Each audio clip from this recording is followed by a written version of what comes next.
bem pertinente, porque a gente perpassa vários módulos, né? A gente avança, a gente está agora em política criminal, mas passamos por criminologia, direito penal, módulo interdisciplinar, processo penal, enfim. E o laboratório, enfim, em Maceió, a gente procura dar uma nova roupagem, né? Tanto trazer professores para dar aula, não reproduzindo as aulas de São Paulo, e buscando dar uma especificidade maior na nossa localidade, nos problemas de Alagoas. Então, a gente mistura com pesquisadores nordestinos, alagoanos e com pesquisadores de fora.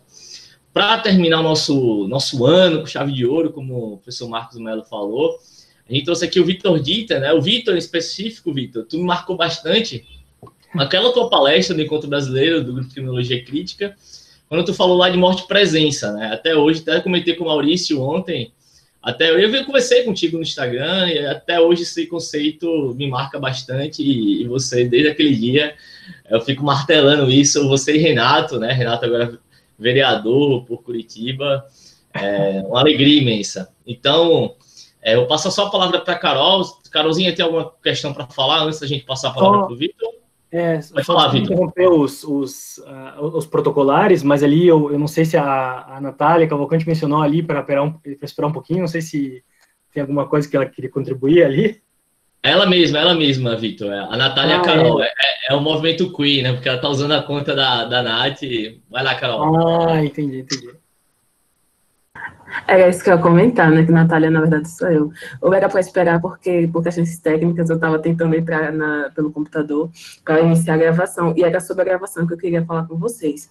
Boa tarde a todos. Obrigada, professor, por estar aqui presente no nosso laboratório. É uma emoção muito grande para mim, né? Encerrar desse jeito maravilhoso, com tanta gente. Eu fico muito feliz. Foi um trabalho de um ano inteiro. E, enfim, não poderia estar mais feliz. Com relação ao pessoal que estava aqui ontem, que retornou, sejam bem-vindos de novo. Eu espero que a aula de hoje seja maravilhosa para vocês, para os nossos alunos. É a última aula, mas nosso laboratório sempre fica conosco, sempre vai estar conosco, certo? E com relação à gravação, gente, eu posso passar esse aviso novamente ao final, se entrarem mais pessoas, mas a gravação, a gente está vendo se ela poderá ser disponibilizada posteriormente, certo? E se ela for disponibilizada, se ela puder ser, a gente vai avisar por e-mail para vocês, tá bom? Não se preocupem com relação a isso. Professor Dita, a palavra é sua. Então, obrigado. Deixa eu só te interromper também. Pessoal, amanhã e sexta a gente vai ter um evento também aqui em Maceió, né, também de maneira online, que é um evento do Biopolítica e Processo Penal, que é outro grupo de pesquisa que muitos pesquisadores aqui fazem parte. Vai ter o Ricardo Gleck, né, Manuela Bá, professora que deu aula aqui. Um evento assim imperdível. Então, sigam lá o Biopolítica e Processo Penal no Instagram, verifiquem o evento está muito legal. Quem não se inscreveu, se inscreve. É uma bagatela de R$20, assim. O evento está muito bom, qualificadíssimo. Luciano Góes, Marília Montenegro, a galera, assim, de peso.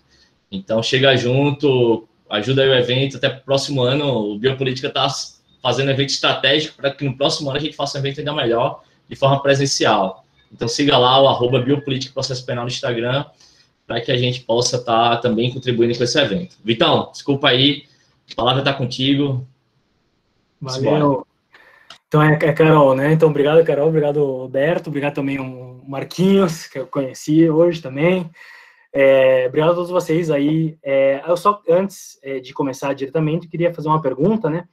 Eu vi também, eu não sei como é que o Google Meet, como ferramenta, como é que ele funciona para a questão de exposição, mas eu queria saber em relação, assim, claro, eu costumo trabalhar muito com base no que eu planejei antes, programei de discutir, e aí a gente pode fazer isso com apresentação PowerPoint sem PowerPoint, né?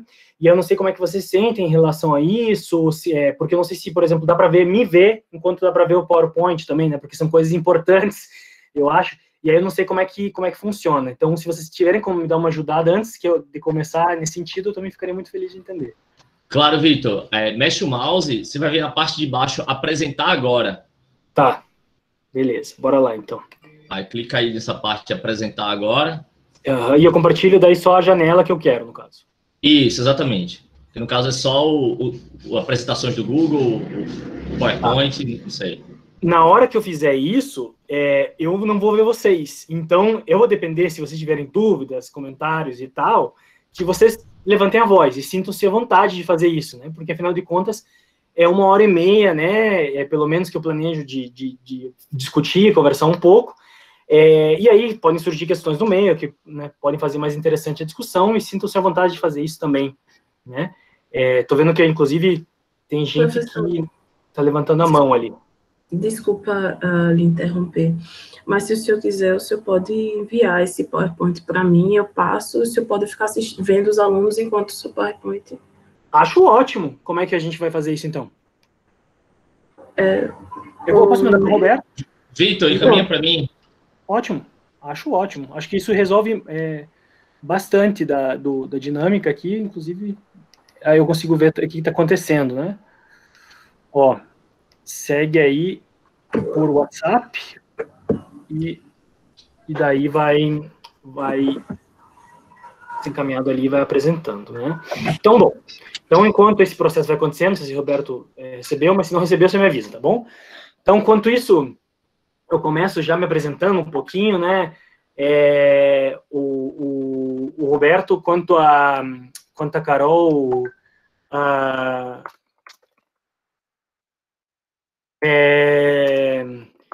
Desculpa um segundinho, que às vezes o trabalho atrapalha.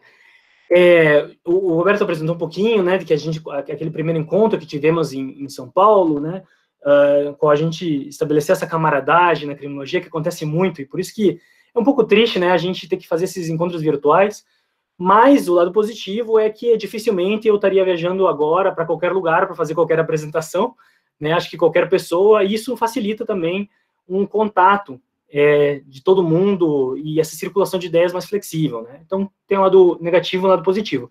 Mas tenho certeza que eu gostaria muito de conhecer todos vocês e de em alguma oportunidade futura, a gente sentar, conversar, tomar suas cervejas, desenvolver altas ideias criminológicas juntos, né? Como eu fiz com o Roberto, já fiz com a Paula também, que estava aí assistindo a gente, né? Porque, assim, não adianta a gente pensar criminologia e pensar de maneira solitária. Ou a gente constrói isso de maneira coletiva, ou a gente se perde nesse processo. Mas, me apresentando, então. Eu sou o Vitor, como referenciado ali, Vitor Dieter, né? Meu irmão, inclusive, falou, né, ontem mesmo, então vocês já devem estar familiarizados com um dos Dieters, né? Somos vem na família essa tradição aí criminológica. E hoje, assim, foi me encarregado de dar um tema que é um tema muito carinhoso ao meu coração, né?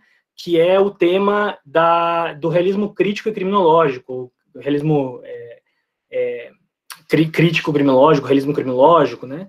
E especialmente, e o Roberto sugeriu isso, eu fiquei muito feliz da sugestão, que é uma homenagem a Roger Matthews, que é um dos fundadores do realismo crítico, o fundador do realismo crítico, um dos fundadores do realismo de esquerda, né? E ele faleceu este ano, infelizmente. Era meu orientador, foi meu orientador até o falecimento dele. E eu acho que, assim, a gente vai ter mais oportunidades, né? Passando essa pandemia, foi uma das vítimas trágicas dessa pandemia. A gente vai ter mais momentos para resgatar essa memória e resgatar a contribuição do Roger e o que o realismo tem a oferecer, né? Mas, sobretudo, o que é importante é que esse realismo crítico do Roger, ele tem que ser entendido, ele tem que ser compreendido, ele tem seus efeitos, suas potencialidades, que precisam ser discutidos aqui no Brasil, e por vários motivos que a gente vai discutir mais adiante. Então, eu, que estava sendo orientado pelo Roger, lá na Universidade de Kent, hoje também estou dando aula na Universidade de Kent, sou professor lá de criminologia, eu dou 2 módulos, Sociologia das Prisões e Sociologia do Crime e do Desvio, né? Esse tema foi um tema que sempre foi muito, muito demandado, né? Principalmente por toda essa parceria e essa discussão, e também porque lá em 2018, 17, 18, né, eu vi que tinha sido traduzido o livro do Roger para o espanhol, e me quebrou o coração que não tinha nem sido considerado que esse livro fosse traduzido para o Brasil. E aí eu entrei em uma série de questões e fui conversar com algumas pessoas da criminologia crítica brasileira mais antiga, para entender exatamente o que acontecia, que o realismo parecia que não chegava a essa discussão no Brasil, né? E aí eu comecei a entender que, na verdade, faltou, não existe muito essa inserção no Brasil, nunca chegou realmente o realismo de esquerda, e é uma das maiores e mais importantes correntes, pelo menos no campo crítico, que ainda hoje tem seus grandes efeitos e seus seguidores, né? E aí eu senti a necessidade de trazer essa discussão para o Brasil. E aí, lendo o livro do Roger, tinha acabado de ser publicado, eu falei, bom, é urgente eu publicar uma resenha desse livro, porque as pessoas precisam ler sobre realismo crítico para começar esse debate. E eu escrevi uma resenha, né, que é uma resenha que não é só elogiosa, que foi repassada a vocês, fiz 2 resenhas, uma em espanhol, né, e a outra em português, e fiz 2 resenhas com o objetivo de começar essa discussão que não tinha no Brasil. E o efeito foi realmente esse, né, o que eu imaginava. Falta esse debate, falta fazer uma compreensão maior sobre o que é o realismo crítico no Brasil, né, e essa resenha teve uma enorme repercussão. Claro que isso é uma tristeza, né? É difícil as pessoas citarem resenhas, então o número de citação realmente tem sido baixo, mas o número de visualizações tem sido muito grande, né? Dessas 2 resenhas.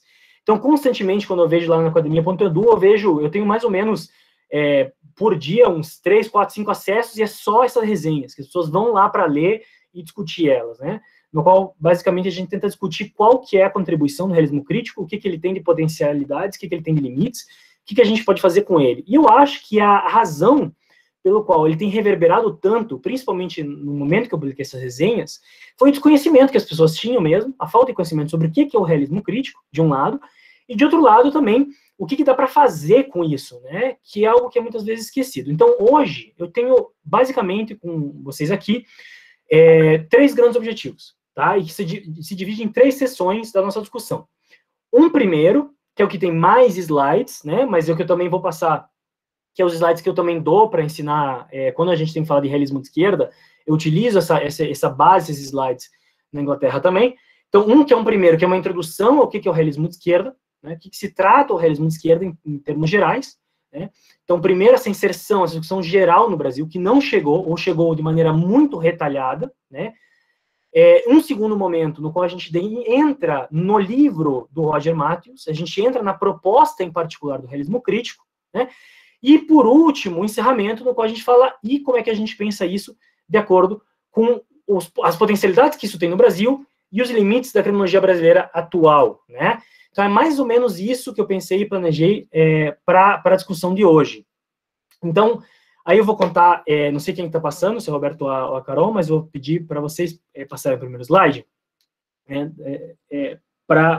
e aí pode passar mais um, para introduzir dizendo assim, ó, a primeira questão que precisa ser entendido, né, é que a criminologia crítica, ela tem um momento histórico particular, tá, do qual também o Roger participou, mas não só o Roger, mas os cabeças desse movimento estavam na Inglaterra, né, um movimento que surge em 1968 a 71, tá, que era um movimento muito engajado nas discussões daquele período de mudar radicalmente o contexto social e político. E isso com muita força, tanto na Inglaterra quanto nos Estados Unidos. Esses movimentos, né, vão ter uma orientação de ruptura muito forte com o que era a criminologia. E a criminologia dominante pela direita era o positivismo, né, especialmente o positivismo criminológico, que ainda tinha certa força, mas não só o positivismo criminológico. Mas, de outro lado, tinha o que era a criminologia de esquerda, que era a criminologia do labeling approach, do etiquetamento social ou da reação social, né? E essa criminologia pela esquerda, do labeling approach, era, basicamente, a criminologia dominante para quem era de esquerda. E nesse período, entre 68 e 71, começa um movimento do que na Inglaterra se chama o New Deviance Conference, as conferências sobre novos estudos de desviança, sobre desvio, né? E eles começam a discutir os limites que essa corrente tem, que essa perspectiva da esquerda, no período, tinha para contribuir para uma nova sociedade, né? E aí, eles começam a pensar a criminologia como uma crítica desse status quo. E aí, o status quo não era só a direita positivista, mas o status quo era a direita também desse labeling approach. E, nesse sentido, entra com muita força aqui a crítica a Howard Becker. Howard Becker, né, tem um famoso texto, De que lado estamos? E nesse lado, Howard Becker diz, devemos estar do lado do que em inglês se refere como underdog, ou os desfavorecidos. E um marxista sociólogo britânico, mas radicado nos Estados Unidos, que é o Goldner, escreve um texto, né, no qual ele vai destruir essa proposta do Becker, dizendo: Howard Becker, no fundo, não está interessado nos desfavorecidos, ele está interessado em controlar ou analisar aqueles que controlam, ou seja, as classes policiais, os agentes penitenciários, os assistentes sociais, né? E, por isso, ele diz que o lado dele é o desfavorecido, mas, na verdade, ele está em prol do status quo, só que um status quo ali que não é claro, é o status quo dessa elite welfarista, dessa elite do bem-estar social, dessa elite daquele período lá, né? Essa elite de esquerda, né? Um pouco como se desenvolve, tem a elite de direita e tem a elite de esquerda. E o Goldratt diz assim, nós precisamos pensar uma proposta mais radical. A partir dessa crítica, né, epistemológica de um dos pais, assim, e maiores pensadores da sociologia americana e da criminologia também, surge esse ímpeto da juventude em se associar a um pensamento radical, e radical, digo, indo na raiz das coisas, principalmente um pensamento marxista, né, muito associado a um movimento de contracultura, muito associado a uma resistência sindicalizada do que estava acontecendo no período, para pensar a criminologia deles como uma crítica do que existia, né, uma crítica que se propunha a pensar para além dos limites do que esse consenso liberal, de um lado, e esse consenso conservador, no outro lado, positivista, tinham a oferecer. E aí surge uma série de concepções e correntes, da qual Jock Young vai ser o grande pai, né? Jock Young, e a Ian Taylor e o Paul Walton, eles publicam esse livro chamado A Nova Criminologia, no qual eles vão discutir todas as correntes e propor uma perspectiva crítica a partir disso, e fundar o que a gente hoje conhece como criminologia crítica, de certa maneira, né? Claro que esse conceito de criminologia crítica se ampliou muito, mas ele começa aqui, né? E o interessante, e aí o próximo slide ajuda a entender isso, é que o próprio Jock Young, que é esse inglês, que encabeçou, dentre outras pessoas, o Need Deviance Theory, né? Ele começa com a discussão, particularmente, sobre a ótica interacionista, que é uma ótica muito próxima do Howard Becker. Mas ele avança, e avança em contraposição a eles, no começo, com essa proposta da criminologia crítica e radical, né? Ele tinha muita proximidade com o pessoal norte-americano, né, que se referia à criminologia crítica como criminologia radical, Tony Platt, entre eles, o casal Schwenniger, né, assim por diante, né? Uma grande proximidade com esse pessoal, e o próprio Jock Young vai mostrar a evolução do que tem sido o pensamento criminológico crítico ao longo dos tempos, né, chegando até hoje, o que a gente chama, né, existe um grande domínio na criminologia crítica hoje, principalmente na Europa e nos Estados Unidos, do que se chama de criminologia cultural, né, com muita relevância também do realismo de esquerda, com outras perspectivas. Mas o Jock Young mostra, de certa maneira, esse processo de transformação, e ele é o pai de todas as correntes. O Jock Young não é o pai do interacionismo, mas ele entra nessa corrente, ele é um dos pais ali da criminologia crítica, um dos pais do realismo crítico, e um dos pais da criminologia cultural. Ele está em todos esses momentos, né, e entender isso é importante. Às vezes, quando a gente pensa em estudar direito penal sobre uma perspectiva crítica, né, o direito penal, a gente pensa qual que é o centro nervoso do direito penal crítico. O que vem à mente primeiro? Alemanha, certo? Quando a gente pensa no centro nervoso do processo penal crítico, o que vem primeiro? Itália e Estados Unidos, de certa maneira. Mas quando a gente pensa o centro nervoso da criminologia, muito é a Inglaterra. Então, entender essa trajetória afeta muito a nossa noção e a concepção de como chegou até nós a criminologia, em que ponto estamos nesse debate como um todo. Mas tudo bem, daí eu vou pedir para avançar. Vocês vão ver aqui. Agora eu tenho uma série de slides que eu utilizo eles com uma maneira mais profunda durante as minhas aulas. Eu gosto de ser bastante precioso, assim, né? No seguinte sentido, eu gosto de não tirar, não abandonar conteúdo, a menos que seja estritamente necessário. Então, o que acontece? Vai acabar tendo aqui mais texto do que discussão. Então, não se preocupem tanto com isso, mas me ajuda a guiar também, se vocês quiserem, como vai estar disponibilizado online, isso, eventualmente, né? Aí sempre tem a opção de você dar aquela pausa milagrosa e dar uma lidinha ali, se quiserem, no PowerPoint, para ter um pouco mais de conteúdo, certo? Mas vamos lá. Então, qual que é o contexto de emergência, então, do realismo agora, né, em relação à criminologia crítica? Se a criminologia crítica nasce entre final dos anos 60, todo o movimento contra a cultura, né, o movimento revolucionário da juventude, né, de mudança, nos anos 60 e 70, o contexto de emergência do realismo vai ser a partir dos anos 70 e 80. E por que isso é importante referir em relação ao realismo de esquerda? Porque se a gente olha para os anos 70 e 80, nós temos a emergência de dois grandes movimentos que vão determinar o nosso presente, e que só podemos compreender o nosso presente a partir dessa ruptura que aconteceu na história, que é a ascensão da nova direita. O que é essa ascensão dessa nova direita? É tanto os movimentos neoconservadores quanto os movimentos neoliberais. Então, houve, nos anos 70 e 80, uma convergência de processos históricos em que a direita toma as rédeas da história e tenta tirar da esquerda esse processo de transformação e crítica, né, e passar eles a assumir essa liderança a partir dessas duas orientações, neoconservadoras e neoliberais. Né? Pauta moral vai ser conservadora, um Estado forte em tudo aquilo que for em termos conservador, né?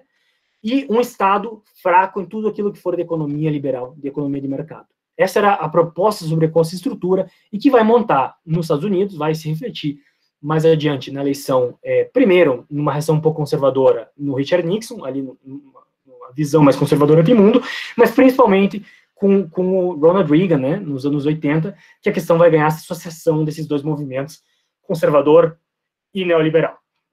De outro lado, na Inglaterra, isso começa antes. Isso começa com a Margaret Thatcher.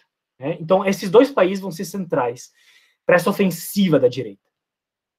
Só que esse processo ele não acontece num vácuo histórico.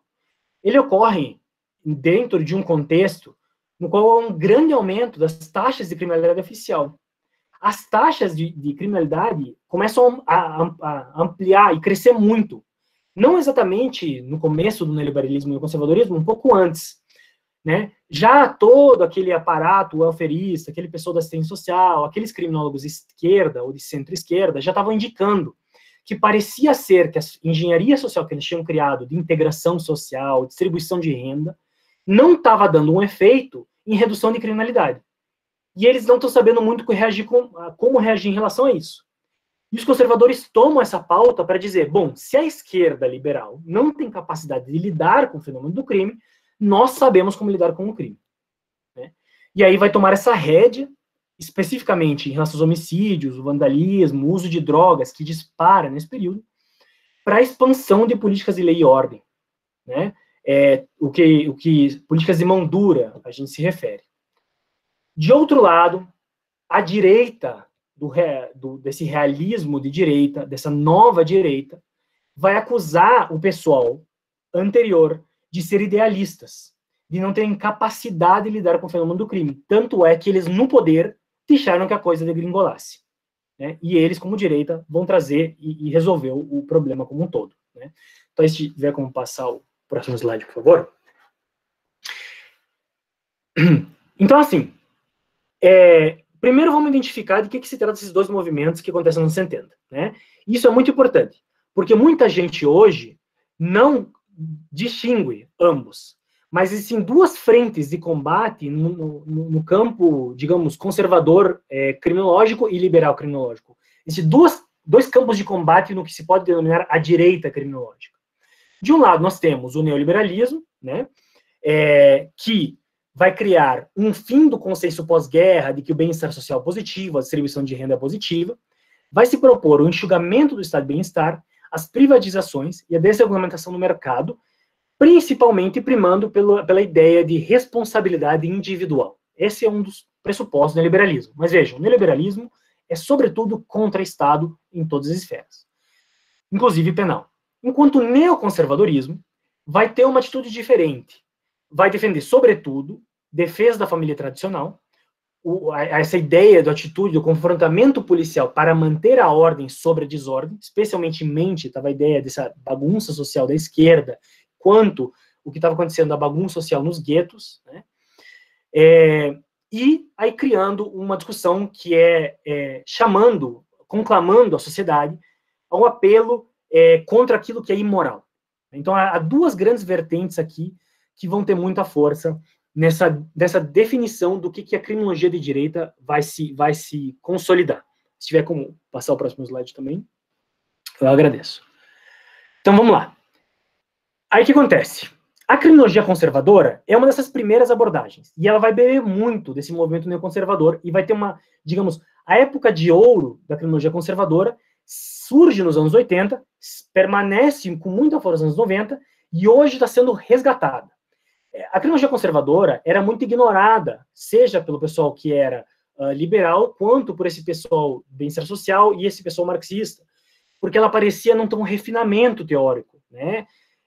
Mas, quando eles começam a ganhar poder e implementar medidas e transformar o sistema penal, se começa a entender que eles têm uma racionalidade, que eles têm uma compreensão de mundo, em que, embora não pareça depurada, a menos que você se engaje com ela, você não vai começar a entender o que ela está falando, o que ela está lidando e como conseguir superá-la, né? Então, qual que é a concepção da criminologia conservadora do crime, né? O crime é, sobretudo, a subsocialização do indivíduo, uma patologia, né? Dessas possíveis razões é porque houve pobre controle parental, né? Então, por exemplo, nos bairros e periferias pobres, como tem muita mãe solteira, a mãe não consegue cuidar adequadamente do filho, porque tem que ficar trabalhando, e aí o filho cresce na rua e acaba sendo que acaba cometendo esses crimes de maneira irresponsável. Então começa a atribuir essa responsabilização para as famílias com um problema de subsocialização familiar patológico. E a outra é que o crime é um desvio moral, existe uma maldade inerente no indivíduo, né, que leva ele, né, a cometer esse crime por maldade simples e pura, né? Digamos, há uma convergência desses fatores na criminologia conservadora durante o período, né? Essa criminologia conservadora se nega a aceitar o discurso do pessoal do bem-estar social ou dos marxistas, né, de que existem causas profundas que permitem explicar o comportamento criminal, né, como as desvantagens econômicas, a desigualdade social, né? É simples.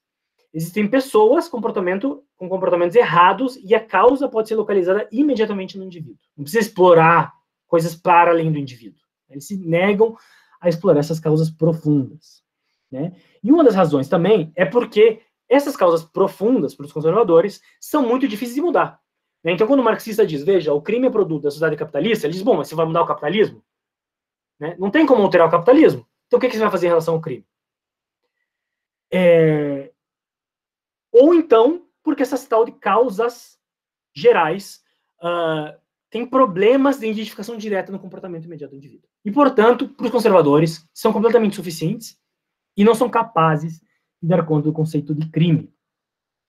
Para os conservadores, o crime é um conceito auto-evidente, ele existe, não tem essa discussão, o crime é uma construção social, todos cometemos crimes, ou, por exemplo, tem muito crime de colarinho branco, mas não é controlado. Não, crime é crime que você acha na rua, crime é um roubo, crime é um furto, crime é um homicídio, né? Isso que a população vê na rua, o que as estatísticas apontam, e, portanto, o conceito de crime é auto-evidente, e vamos se jogar sobre essa ótica e lidar com essa ótica, e não sobre essas construções intelectuais na academia, né? Essa é a proposta conservadora. E aí, nesse caso, a corrente conservadora tende a focar no que é o crime normal, mais do que o colarinho branco ou corporativo, e defende, sobretudo, uma política de mão dura contra o crime, né, que é a prevenção geral negativa e a incapacitação, né, ou seja, eliminar todo mundo. E a criminologia liberal, de outro lado, vai tentar se contrapor em um certo período, mas vai entrar uma confluência também nesse período histórico, que é ver, sobretudo, o crime como ligado à pobreza, desigualdade, desvantagens sociais. A criminologia liberal, ela é, sobretudo, anti-Estado ou anti-punição, né? Vê a liberdade individual como tema de interferência estatal. Então, a qualquer momento que o Estado for interferir no indivíduo, a primeira preocupação da criminologia liberal é se o Estado está interferindo ou não a liberdade individual. Essa é a primeira preocupação da criminologia liberal. O que mais? A criminologia liberal, ela pretende uma intervenção de bem-estar, sanções comunitárias e formas humanas de regulação. Então, assim, a criminologia liberal não vai dizer, vamos expandir o Estado para controlar o crime. Vai dizer, não, deixa que as comunidades se viram. Deixa que elas pensem em formas comunitárias. Existem formas de regulação. O Estado não precisa entrar nessa relação como um todo. Né? Estou vendo alguns comentários aqui. Para algumas pessoas ali, a apresentação sumiu. Eu estou vendo a apresentação certinho aqui. Estou acompanhando o slide do Roberto. Enfim, não sei se isso ajuda, mas vamos continuar aqui. Acho que tem que fixar na tela, é isso. Né? Mas bem, então assim, Além disso, né, essa corrente liberal, ela vai ter uma filiação teórica muito forte com as teorias durkheimianas e mertonianas, as funcionalistas, né, e vai resgatar um pouco esses pressupostos do bem-estar do período passado. Essa criminologia liberal, ela tende a ver o problema do crime como algo que não tem muito sobre o que se possa atuar. Infelizmente existe, né? O que aí o pessoal de realista de esquerda se refere como um pessimismo e um impossibilismo, né?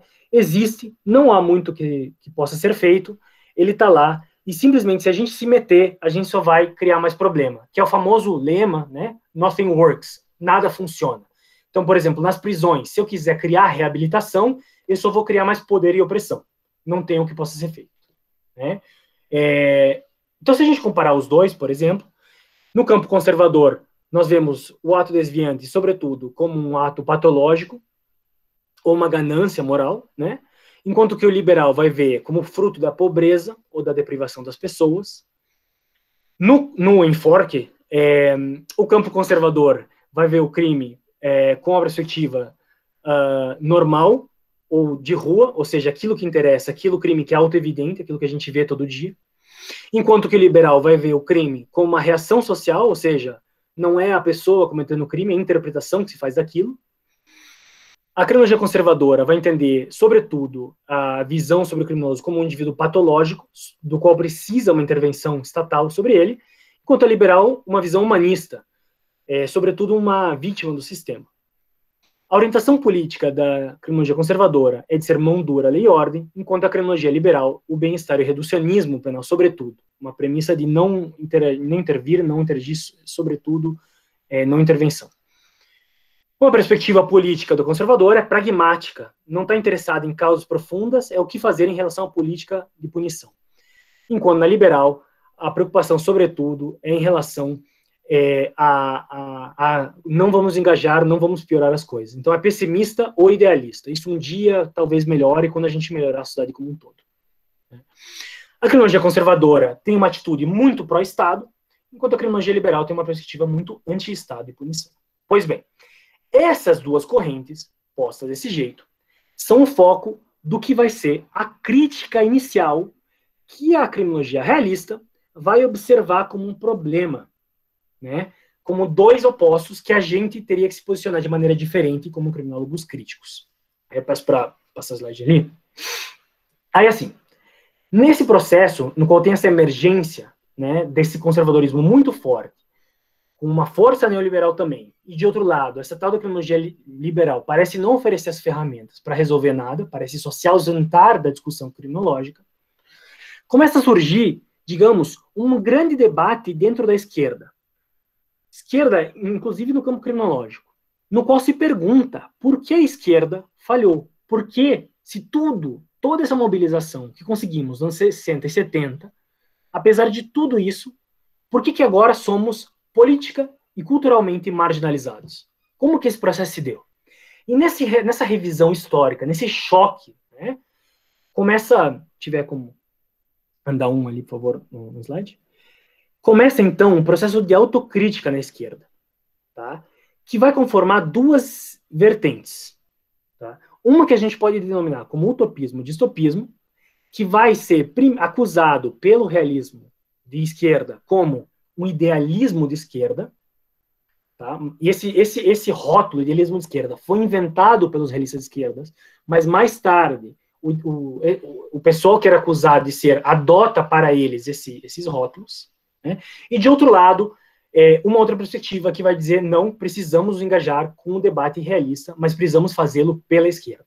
Certo? Então, o que a gente estava vendo até aqui? Surgiu na criminologia, com muita força, um pessoal que argumentava ser fundamental ser realista em relação ao crime. Só que esse realismo, até então, não tinha adjetivação. E aí chega o pessoal da esquerda e diz, ok, sabemos que existe um realismo de direita. Vocês são realistas, mas de direita. E você tem uma série de problemas. Como é que a gente pode pensar, se engajar no processo atual do aumento do homicídio, do vandalismo, da vitimização, dos problemas sociais que estão surgindo, mas como é que a gente pode pensar sobre a ótica da esquerda? E aí começa essa diferenciação entre o realismo de direita e o realismo de esquerda, por outro lado. Então tem essas duas vertentes do realismo e essas duas vertentes dentro da esquerda. Aí se tiver como apertar uma vez também. Bom, no idealismo de esquerda, o que a gente tem? Uma dissociação radical desse pessoal, que é acusado de idealista de esquerda, com o populismo de direita.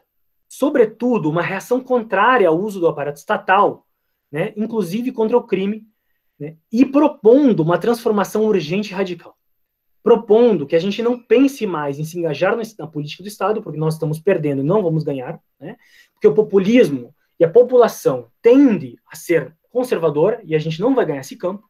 Então, o que a gente tem que apostar é uma transformação radical e dedicar todas as energias a uma crítica permanente do status quo, do Estado. Criticar o Estado, sem parar, criticar o Estado e criticar a punição.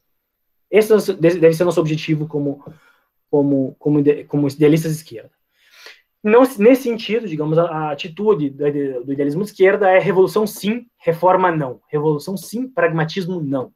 Essa atitude, vamos voltar às origens.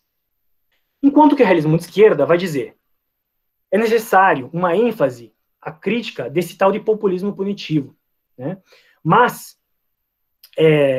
eu perdi ali uns limites desse populismo punitivo, mas sobretudo do que tem sido feito pela direita. A gente precisa se engajar com o problema do crime, porque tem comunidades trabalhadoras marginalizadas que estão da esquerda, estão reivindicando essas medidas, e a gente precisa chamá-las para nós, para estar junto com eles.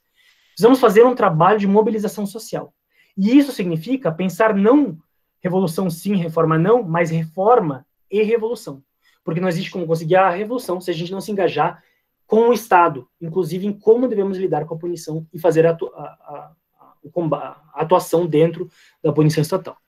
Bom, mais um slide ali. Então, assim, aí tem algumas características do idealismo de esquerda, né?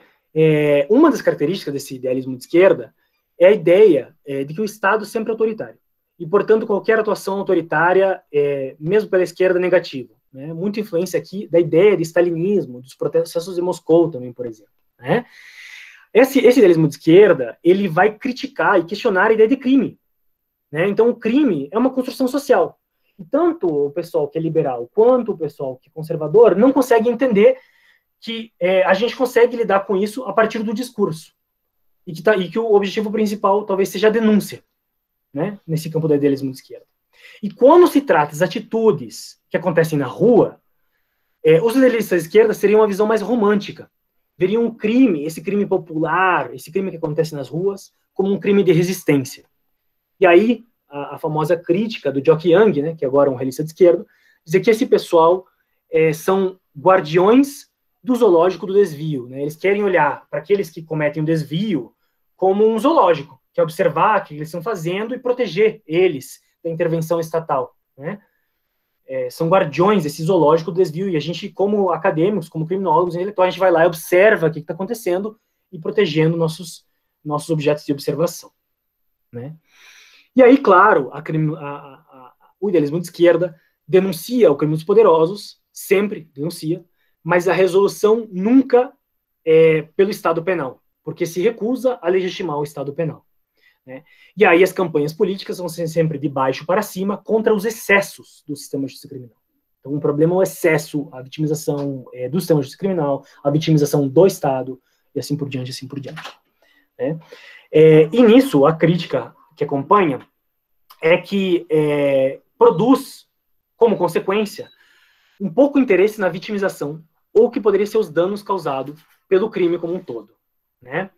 E aí, a gente, né, se tiver como passar para o próximo slide, entra então no que se chama a conformação do realismo de esquerda.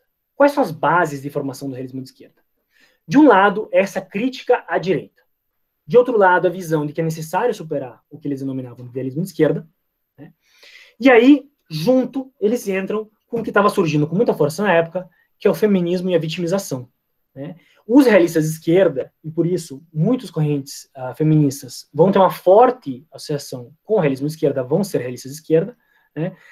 Essa discussão sobre o status da violência doméstica, né, a vitimização que a mulher sofre, o fato de que o sistema de justiça criminal pode servir para proteger e não só vitimizar. Né? O problema do estupro, que deve mudar a percepção da polícia do sistema de justiça criminal para atuação em defesa, né, dos danos que o crime produz. O problema do estupro marital, né, que é a ideia de que, antigamente, né, caso acontecia uma relação sexual dentro do casamento, não importava se tinha sido a força ou não, né, e o problema do assédio sexual, como um todo. Então, esses problemas, eles chamam a atenção dos realistas, que se mobilizam, dizendo, não, isso aqui tem que ser levado a sério. E a gente tem que começar a pensar a proteção e pensar o direito penal, sobretudo o sistema de justiça criminal, para atuar no sentido de garantir os direitos humanos. Né? Aí no próximo slide. Deixa eu ver. E aí, outra das contribuições é quando o Jock Young escreve um texto famoso e muito importante, seminal na criminologia, recomendo a todos ler esse texto, que é quando ele, assim como o Tony Platt e várias pessoas ali do New Deviants Conference, quando eles começam a discutir o que é o crime dentro das comunidades trabalhadoras. E aí eles chegam à conclusão que o crime, ele não é só um produto que afeta as classes dominantes, mas o crime tem, sobretudo, uma dimensão intraclasse e não interclasse. Não é da classe trabalhadora para a classe elite, ou a classe média. Mas a maior parte do efeito do crime de rua vitimiza as próprias massas trabalhadoras, as próprias classes trabalhadoras. E, nesse sentido, o crime afeta um dos grupos mais vitimizados e que não tinham sido considerados pela criminologia crítica até então. Se pensava o crime apenas como esse fenômeno entre relação entre Estado, elites e os subalternos, e não dentro dos subalternos. Né? E aí, um dos comentários do Young, por exemplo, é como o problema das drogas tinha que ser levado a sério. O que existia, isso, Young, que foi um daqueles que fez estudo sobre o interacionismo e efeito das drogas antes do realismo, diz, veja, existe o problema da heroína nas ruas. E é um problema muito sério, que a gente não pode só jogar a responsabilidade à construção social das drogas, ou só a criminalização por parte do sistema de justiça criminal. A gente precisa saber como lidar com isso nas comunidades. E como a gente não sabe, e a gente não sabe que proposta ter para o Estado, a gente não tem ferramentas para combater esses elementos, para uma proposta socialista de transformação. Né? E aí, a crítica radical que começa a nascer, que é a ideia de que os crimes patrimoniais e violentos não são construcionismo social. Né? Eles têm uma realidade social e precisam ser levados a sério. Né? Convidando, então, a pensar como classe trabalhadora, a gente se posicionaria e começaria a construir uma resposta para esse problema. A gente vai passar o slide. Então, assim, o que acontece aqui? Essas forças, digamos, vão convergir para conformar o que o realismo de esquerda, como um todo. Né? Temos a resposta ao realismo de direita, a popularidade eleitoral das políticas criminais conservadoras, a resposta ao idealismo de esquerda acadêmico, a criminologia da classe operária e da classe trabalhadora, e a preocupação feminista sobre a vitimização. Isso vai compor, digamos, que é o cerne do realismo de esquerda. Né? E aí surge, digamos, o que eu vou resumir para vocês, basicamente, como os seis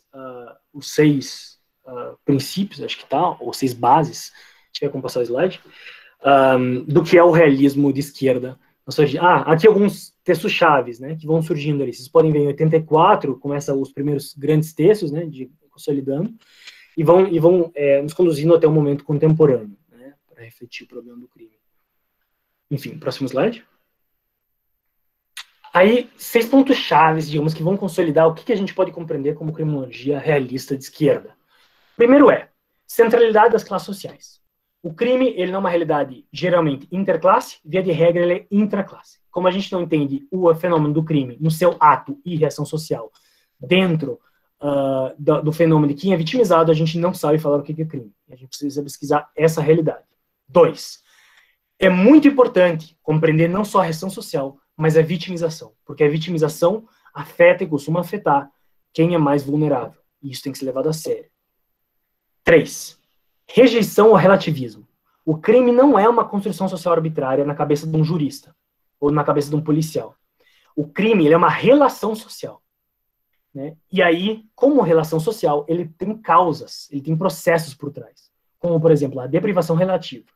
Né? Que eles dizem assim, Por exemplo, para explicar os crimes patrimoniais, a gente pode entender como a deprivação relativa conduz a crimes patrimoniais, conduz a furtos, a roubos, estelionatos, assim por diante.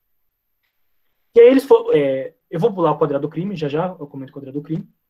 Outra proposta, evitar o pessimismo e o impossibilismo. Evitar dizer não há nada que possa ser feito em relação ao sistema de justiça criminal. Não há nada que possa ser feito em relação à pena de prisão. Né? Pensar propostas pragmáticas, políticas que reflitam como mudar e melhorar o sistema. 6, é preciso perguntar o que deve ser feito. E perguntar o que deve ser feito não significa só ser contra o Estado, mas também pelo Estado. Qual que é a atuação ideal do Estado, o que o Estado deve fazer. E nesse sentido, uma das contribuições maiores da criminologia realista, de esquerda, tem sido o tal do quadrado do crime, no qual o crime não é visto só como um ato, nem só como reação social. Né? Vocês podem ver aquela bolinha ali, que tem 4 elementos ali. Quais são eles? De um lado, nós temos o sistema de justiça criminal, ou seja, o Estado. De outro lado, nós temos o ofensor. Né? Mas além dessa relação entre o ofensor e o sistema de justiça criminal, que determinam o que o crime pode ser, também existe a vítima. A interpretação da vítima, a visão da vítima, também determina o que pode ser concebido como crime. Se alguém furtar alguma coisa minha aqui em casa, se for meu irmão, eu não vou interpretar isso como furto. No entanto, se for na rua e alguém roubar minha carteira, furtar minha carteira enquanto eu estou de costas, eu vou interpretar aquilo como furto. A posição da vítima também importa para definir o que é crime. E não só isso, não só a definição do Estado sobre o que é crime, não só a atitude e visão do ofensor sobre o que é crime, mas também a sociedade define o que é crime e o que não é crime. E aqui lembrando aquilo que eu comentei das concepções feministas de que é crime. A ideia de que o estupro não pode existir nas relações maritais, por exemplo, nas relações entre casais, é algo que precisou ter uma modificação geral, social. Então a definição de crime é composta por esses 4 elementos. E esses 4 elementos, eles jogam um papel no crime e na punição.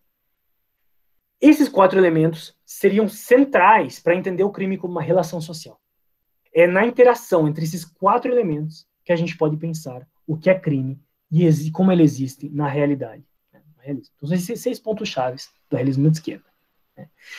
Então, encerrando esse ponto, a gente pode passar mais um slide. Estou com bastante slide aí, aquela coisa do utilizar, né? A gente começa, então, aqui eu vou dar um passo a mais, né? Para além das discussões que a gente tem nas aulas de criminologia lá na Inglaterra, eu acho que aqui a gente podia entrar no último toque do que tem sido o realismo, assim denominado realismo crítico, no mais de esquerda, na contemporaneidade pelo Roger. Né? Então, o que tem sido uma das principais contribuições do realismo crítico atualmente? Vamos lá. Próximo slide. Então, assim, na minha visão, o que o realismo crítico do Roger tem a contribuir é 4 pontos principais. 1. O realismo crítico do Roger é parte de uma filosofia maior. Não é só uma proposta criminológica. 2.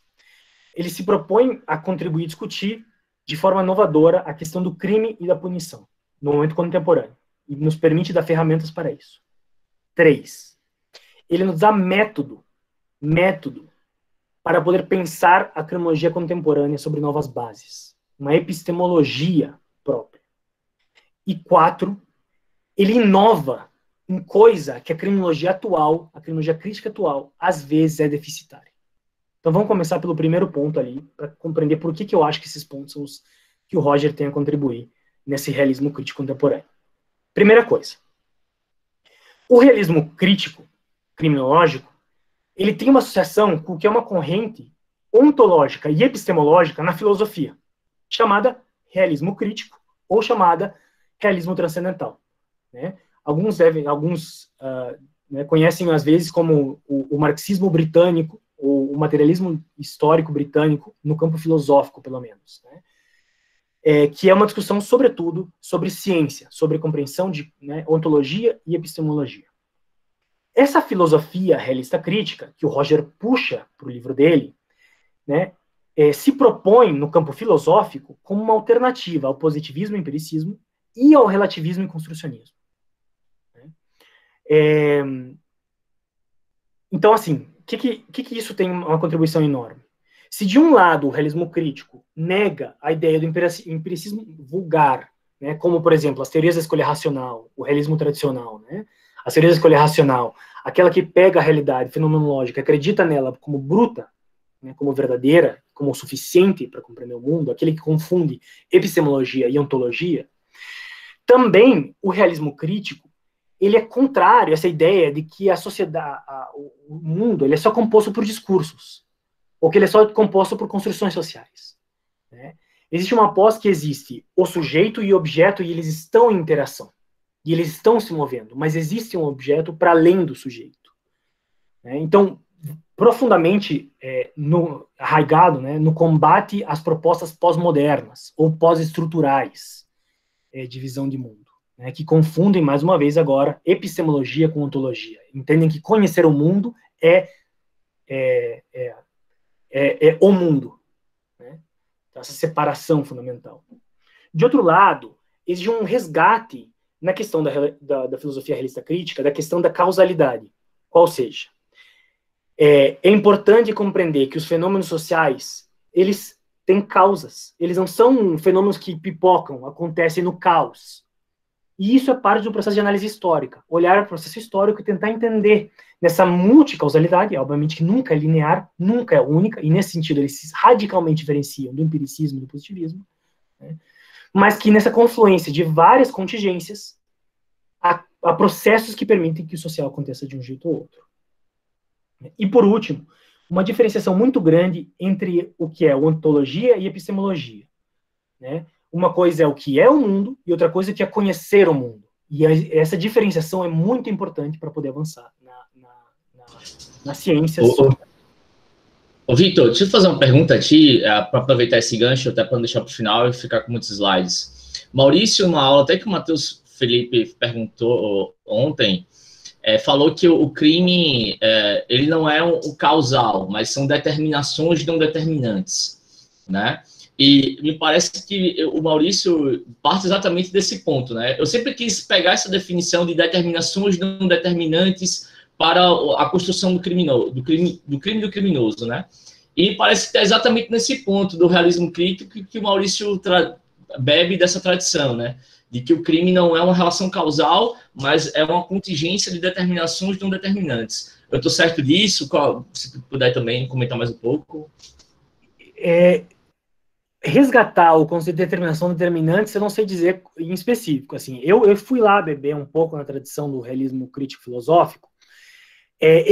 A noção que existe da ideia de multicausal não é uma ideia de causalidade no sentido que se sempre você tiver essa causalidade, você vai ter o mesmo efeito, porque nos processos sociais nós temos parte do que se chama teleologia, né, que é aquela coisa que você age com consciência sobre a própria realidade, isso afeta a realidade de certa maneira no campo social, né? Uma coisa num laboratório fechado, você fazer um exercício físico e ele sempre se repetir, e aí a gente sabe que isso é verdade, porque num laboratório físico a gente determinou que um átomo, se a gente jogar uma partícula de luz, ele vai vibrar de certa maneira, né? Quando a gente entra no campo social, aí é uma certa abertura da filosofia realista crítica. Por quê? Porque a filosofia realista crítica, ela tenta fazer uma ponte com o que é a filosofia das ciências, do que eles chamam na Inglaterra de STEM, né? Que é, digamos, aqui a gente chamaria de ciências naturais, é um termo um tanto quanto velho, né? Mas nas ciências mais físico-químicas, mais rígidas, né? Sobre a discussão de que existe umas propriedades particulares dessa ciência, mas também existem paralelos possíveis nas ciências sociais e pensar o social, né? A diferença é que no social, essa tal de causalidade que a gente conseguiria localizar nas ciências naturais, ela é multicausal, ela nunca é uma causal. Então, a ideia de determinações entra nesse sentido. O problema é que a gente não tem como fechar num laboratório, que nem a gente faz num experimento físico, e rever se aquelas multicausalidades sempre vão se repetir. Então, nesse sentido, talvez a ideia de não determinantes entra, no sentido de que você sabe que tem causas, mas você não consegue necessariamente apontar para uma apenas, e sempre do mesmo jeito que vão dar a mesma causa social, porque o social, ele é aberto, né? São totalidades abertas, assim que a filosofia crítica realista se refere, como totalidades abertas. E por ser totalidades abertas, nós somos incapazes de fazer esses experimentos, né, em momentos isolados. Então, nesse sentido, faz sentido. Eu acredito que é um pouco da linha do que o Maurício vai. Só que eu acho que o Maurício ele talvez bebe mais da fonte desse materialismo histórico continental, né, que da Europa, né, que é um pouco diferente do realismo britânico. Eles têm paralelos, mas eu não sei como eles se encaixam exatamente. Então, eu vou dar aqui minha desculpa por desconhecimento filosófico já de um nível um tanto quanto exigente. Mas obrigado pela colocação. Eu acho que depende um pouco essa abordagem onde você faz. Então, esse é um campo. Vamos para o segundo campo do crime e da punição, né? No campo do crime e da punição, o que o Roger, né, permite, por exemplo, ver que é uma discussão que pouquíssimos na criminologia crítica têm feito. Então, enquanto a criminologia crítica estava preocupada com apontar com o processo do punitivismo, a primeira preocupação do Roger foi, ok, mas o que conduziu ao aumento do crime em relação ao crime e por que houve essa reação dessa forma de punição? Então ele vai fazer duas perguntas aqui. Não só por que o Estado está prendendo mais, mas como que mudou a dimensão do crime e como que mudou a dimensão do Estado. São dois campos. E olhando para, por exemplo, as estatísticas, ele vai dizer, e aí se tiver como dar um enter aí, me ajuda bastante.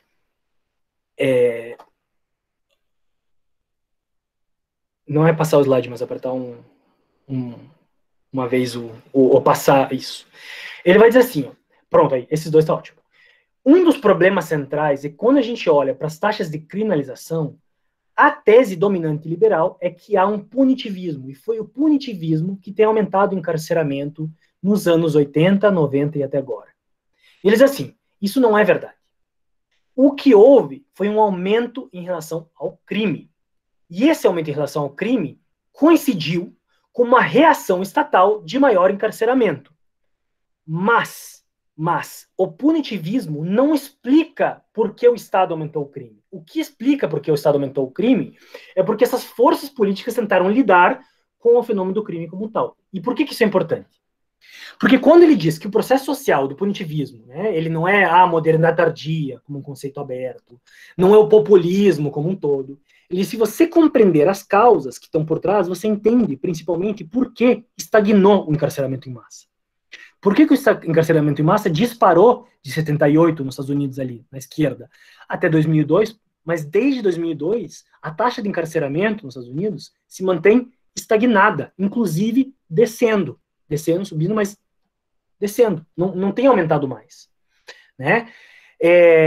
A ideia do punitivismo é que há uma ânsia, e isso dá voto, e por isso se, né, manteve simplesmente o aumento. Mas se essa é a causa, por que não continuou subindo para depois? Por que parou ali? Né? E a explicação daí que o Roger vai estar dando vejam, o mais importante compreender é que houve uma reação da direita em relação a tudo isso. E eles tentaram combater o crime de uma maneira errada, aumentando o encarceramento. Só que, em um certo momento, houve um fenômeno que agora não se discute, que é a tal da queda do crime. Então, atualmente, a gente está observando, tanto na Inglaterra como nos Estados Unidos, que as taxas oficiais de aprisionamento baixaram, e baixaram muito. E não só baixaram em relação a crime de drogas, mas baixaram em relação a homicídios, roubos, furtos de carros, estelionatos, baixaram em geral as taxas. E é uma falta das criminologias críticas em se engajar, não só em por que houve o aumento da reação social, mas também por que houve esse fenômeno novo, que não é discutido, que é talvez o fenômeno mais incrível que a gente tem observado durante esse período dos anos 2000, que é a queda no crime. A queda nas estatísticas oficiais. E aí, né, houve uma resposta uma vez de que o que foi feito é só que caíram as estatísticas oficiais, é só as estatísticas oficiais que, né, caíram. Eu respondi, não é verdade, porque caiu também os homicídios. E os homicídios você tem como quantificar, você tem como comparar, você tem como observar, sem contar que a observação da sociedade e das pessoas fazendo trabalho no campo tem apontado essas tendências. Então ele diz assim, mais do que ficar se engajando em ser contra, anti-Estado, tal, o que a gente devia prestar atenção é num dos maiores fenômenos que a gente tem observado na história recente, isso ele fala no contexto dele, e também que há modificações fundamentais no que a criminologia está vivendo. A criminologia, o campo do sistema de justiça criminal, o Estado está mudando, e a gente não está prestando atenção nisso. E está mudando em que sentido? De um lado, o Estado está atendendo condutas do pré-crime, ou seja, condutas que não são definidas como crime pelo Estado, mas cada vez mais é uma atuação estatal que não existia antes, né? Como, por exemplo, a prevenção do crime de maneira ambiental, evitar que haja exposição, por exemplo, nas ruas públicas, onde podem transitar pessoas que podem ser vitimizadas, que haja iluminação suficiente para que não sofram de vitimização de crimes patrimoniais, assim como outras medidas de prevenção social, né? Então, por exemplo, tratamentos de drogas, assim por diante. Houve toda uma atuação do Estado para esse campo de pré-crime, e isso também nos crimes financeiros, nos crimes corporativos, assim por diante, assim por diante. De outro lado, houve também uma ampliação da atuação no sistema de justiça criminal no que é o subcrime. E o que ele quer dizer para esse conceito de subcrime? O conceito de subcrime é aquelas condutas que não chegam a ser consideradas criminosas, mas, no entanto, têm forte atuação do Estado. Como? Fumar em lugares públicos, fumar em lugares fechados, por exemplo, a disciplina familiar, como é que se lida com as crianças, álcool. Então, condutas, né, que antes estavam sendo ignoradas pelo Estado, agora tem uma atuação maior. E ele diz assim, se a gente não entende que essas mudanças estão por trás desse novo processo, a gente só se atenta às taxas de criminalização, é que nem um economista que só fica falando de PIB, PIB, PIB, PIB toda hora, e não entende os verdadeiros processos que estão ocorrendo dentro da economia, né? Quais são os verdadeiros processos, tanto de controle como de atuação na sociedade como um todo. Então, aí está uma chave que mostra o potencial de pensar o crime e a punição sobre a ótica do realismo crítico, e duas sugestões aí, apontamentos, que o Roger está dando. Vou passar para o próximo slide aí. Em relação ao método, o que o realismo crítico tem a oferecer? Primeiro, diz assim, é preciso que a gente formule teorias e não ensaios críticos, né? Então, pensar teorias que expliquem o crime, e não só criticar o sistema de justiça criminal. E, nesse sentido, uma das maiores contribuições, eu acho, do realismo de esquerda, de crítico na esquerda, isso é muito importante, existe uma polarização na esquerda, atualmente, especialmente na Europa, nos Estados Unidos, né?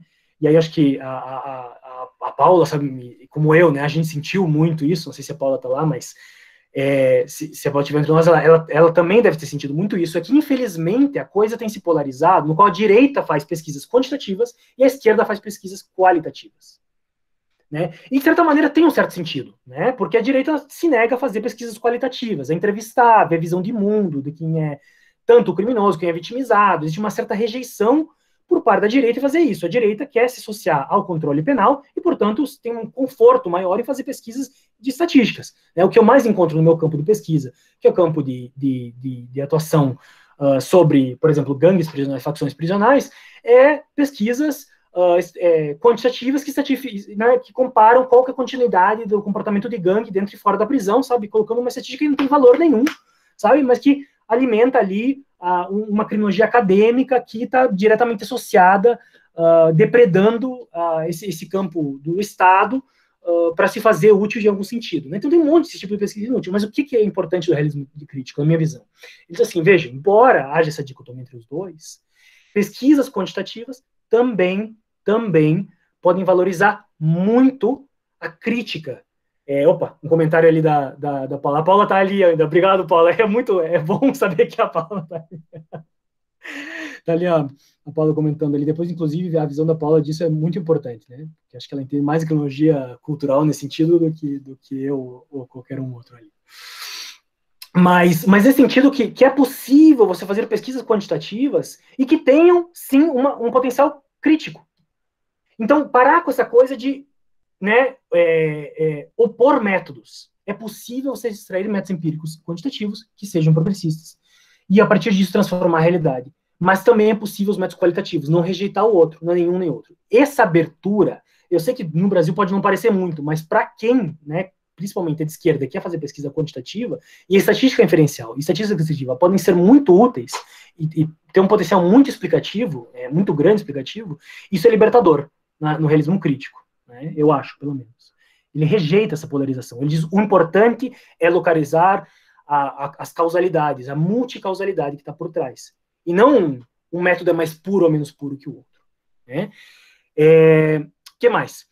Ele tem um radical compromisso, o realismo crítico, com um programa de pesquisa que entende que existem classes sociais, relações de poder, vitimização, Estado e direitos humanos. E, nesse sentido, todos os elementos têm que entrar na nossa pesquisa. Né? E aqui, claro, a questão de classe, para quem é crítico, não é tão difícil, relação de poder não é tão difícil, mas vitimização e Estado são coisas muito valiosas, né, que o realismo crítico traz. Especialmente a ideia de que não basta ser anti-Estado, a mudança precisa ser pelo e contra o Estado. Muitas vezes é possível, diz o realismo crítico, ter que atuar pelo Estado para a gente conseguir, pela atuação inclusive do Estado penal, para a gente conseguir os direitos humanos. O que mais que é muito interessante? A metodologia, que esse espectro, essa busca pelo explicativo generalizável, pela múltipla causalidade. Vejam, a busca do espectro explicativo generalizável não significa que vai ser uma única causa, não significa que vai ser uma teoria que vai ser a melhor que todas, mas a discussão de teorias do porquê as coisas estão acontecendo tende a melhorar as ciências sociais e não a voltar atrás. E esse sentido, ele está muito ligado aos debates contemporâneos, no qual é uma rejeição da verdade. Né, dizer que a verdade ela tem um valor e a busca por teorias nas ciências, inclusive sociais, tem um valor muito grande. Né? E por último, a questão da aplicação política, que é a questão da criminologia do e daí. Diz assim, né, no método.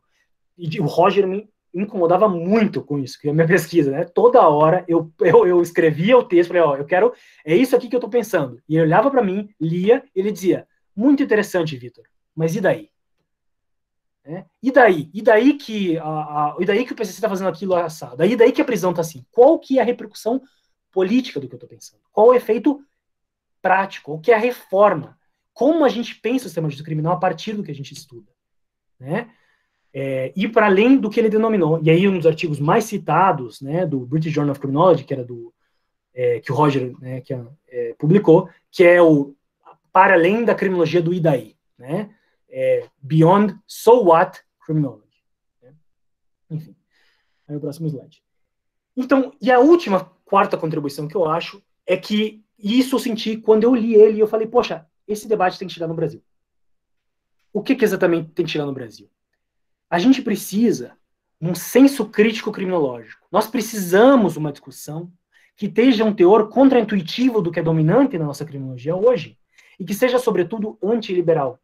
Porque essa sacada antiliberal que o Roger tinha, tão natural, assim como o John Lee tem, né, um realista de esquerda até hoje, que o Jock Young tinha, muito forte, que os realistas de esquerda, o De Kerser, e todos os outros pesquisadores, né, o Curry, assim por diante, né, eles têm aquela sacada de, poxa, né, será que a linha que está vindo aqui é liberal? Como é que a gente pode pensar para além disso? Como é que a gente pode pensar um engajamento para além do liberal? E isso, na criminologia crítica, tem um teor contraintuitivo. Né? A gente se força a criticar o sistema criminal. E se a gente tiver aqui agora, não criticar o sistema criminal, criticar o crime. O que isso, pela esquerda, nos força a ver? Isso é uma inovação muito forte que o realismo crítico tem. Né? E, por último, eu acredito que oferece o realismo crítico um marco epistemológico, crítico radical, em tempos de relativismo factual, em tempos em que, de um lado, né, se nega totalmente a construção da realidade como verdade, que é tudo construção social, que é tudo construcionismo, e, de outro lado, também, que quem domina no campo sociológico, principalmente nos países centrais, e nos importam as teorias, a gente compra, a gente nem produz aqui essas teorias, a gente tão colonial que a gente compra dos Estados Unidos as teorias prontas já para os nossos políticos, que é essa criminologia administrativa, essa criminologia que é do empiricismo sociológico, das teorias de escolha racional e das teorias do life course criminology e assim por diante. E ele nos permite, criticando essas duas vertentes, um marco epistemológico que é crítico e radical ao mesmo tempo. Né? E aí, para então encerrar esse campo da criminologia radical, eu queria refletir basicamente nos últimos minutos que eu tenho com vocês, nos próximos slides, o que é, então, que a gente permite pensar essa discussão toda no Brasil? Como é que a gente consegue pensar a criminologia, então, nessa discussão no Brasil? Ela pediu para o Roberto passar. Então, fazer observações gerais aqui. E acho que eu não tenho como começar essas observações gerais sem me referir a talvez um dos artigos mais importantes e que tem mais influenciado a criminologia contemporânea brasileira, né? Que é o artigo publicado, se não me engano, em 96, pela Maria Lúcia Caram, chamado Esquerda Punitiva.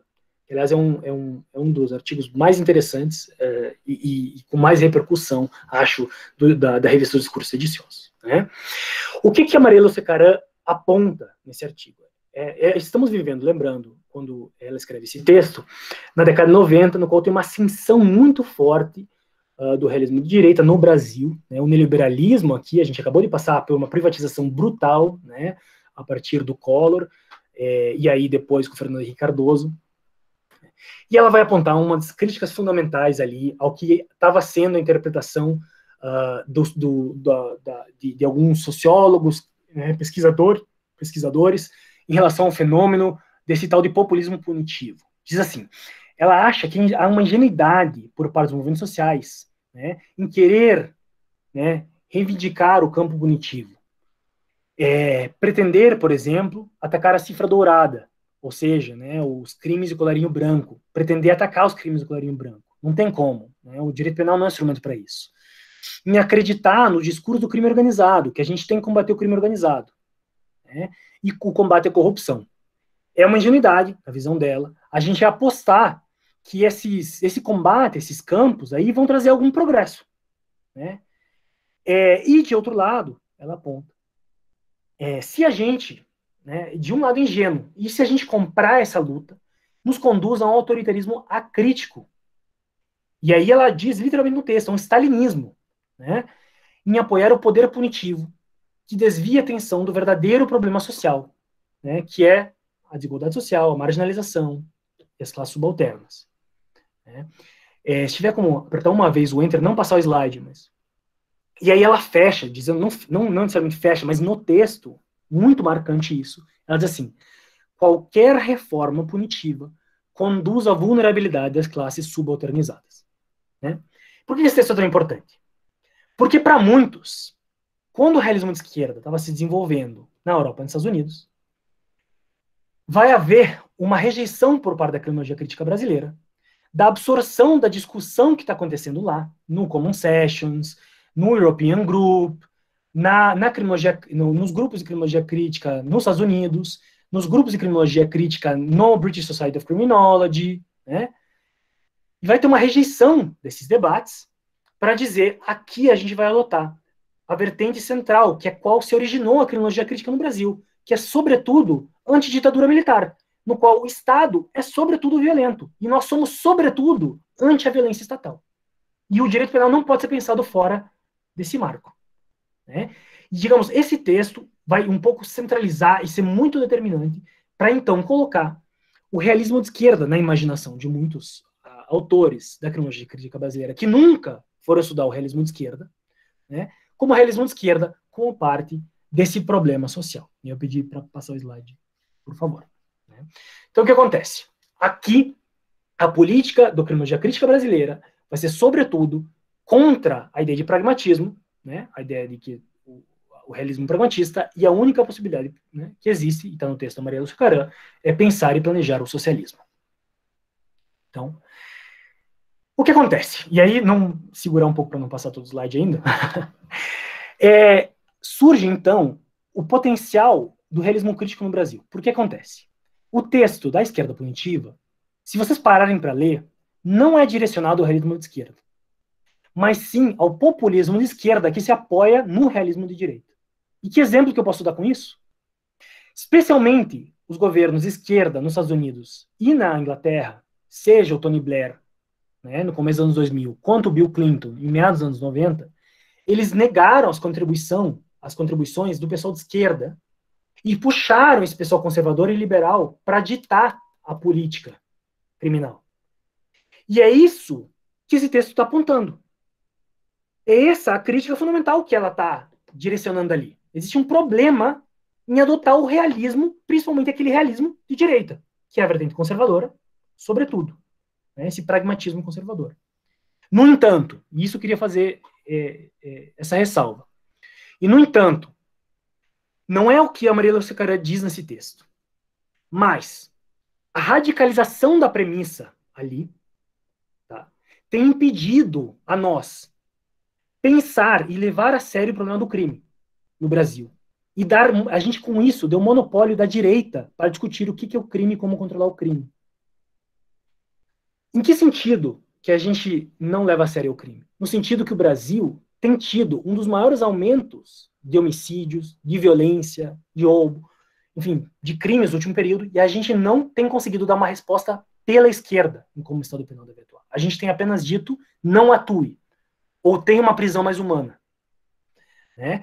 E aí, a criminologia crítica nossa tem deixado à margem não atuado em campos, por exemplo, que outros movimentos sociais e outras coisas têm feito, e dando a margem daí para que esses outros movimentos, esses outros grupos, não puxem pela esquerda, mas puxem pela direita, né, a contribuição para compreender e atuar no sistema penal. E o exemplo disso é que o governo do Partido dos Trabalhadores, que é um governo que é hoje interpretado como comunista, né, na loucura do capitão que está na presidência, mas um governo que foi chamado de comunista, não tivesse nenhuma pauta de esquerda em termos, ou pouquíssimas pautas de esquerda em termos de sistema de justiça criminal.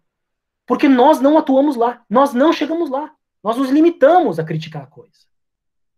Né? O que foi desenvolvido, isso, ó, por exemplo, tem pesquisa muito interessante, por exemplo, da Cefal, que tem direcionado principalmente a legislação que tem passado durante o governo Lula e Dilma, tem, sobretudo, sido uma legislação, né, pela exclusão social. Né? E eles têm evitado se engajar no problema do crime. E aqui um convite, já que a gente está falando de Alagoas, né, o crime no Brasil não é uma questão federal. Claro, o direito penal pode ser, mas o crime não. Ele é sobretudo nas dimensões do Estado. Porque é o Estado que demanda a polícia, que governa a prisão, que regula quem entra e quem sai. O juiz só atua um ponto ali, no meio, e o promotor. E os juízes ainda são estaduais, diga-se de passagem, na maior parte dos crimes. Então, pensar isso não só na esfera federal, a gente não pensou isso... Se a gente não pensa na esfera estadual, que proposta a gente vai dar para mudar as coisas? Se a gente não pensa na esfera estadual o crime no Brasil. A gente fica discutindo macro-teorias acontecendo em Brasília que não afetam o dia a dia sequer. E muito menos ter uma pauta para o governo federal. Né? Então, esse é um, no entanto, que é importante ser dito. Né? A radicalização dessa premissa, e eu acredito, muito forte. De outro lado, tem levado a que a nossa criminologia tenha um caráter muito ensaístico e tautológico. Né? É sempre não podemos discutir a causalidade, o crime é uma construção social que é fruto do punitivismo, né? E aí a gente deixa de lado a preocupação com a possível vitimização do crack, da violência doméstica, tanto faz, a gente deixa de lado um pouco essa vitimização para apontar nosso dedo e fazer a crítica à punição. E nesse sentido, a esquerda no poder foi incapaz de pensar um programa de reforma sobre o sistema de justiça criminal. E isso principalmente a partir de uma dicotomia. Né? Eu entendo o que a Maria Lúcia Carré diz ali, de que a gente tem que pensar o socialismo. Né? Mas a pergunta é, existe uma dicotomia entre reforma e revolução? Não é necessário para a revolução que a gente esteja engajado num processo real do que está acontecendo, pensar a reforma, transformar a realidade, aquilo, se a gente não consegue mudar isso, como mudar e fazer uma revolução social? Né? Enfim, e aí, passar para tem umas duas linhas ali últimas, né?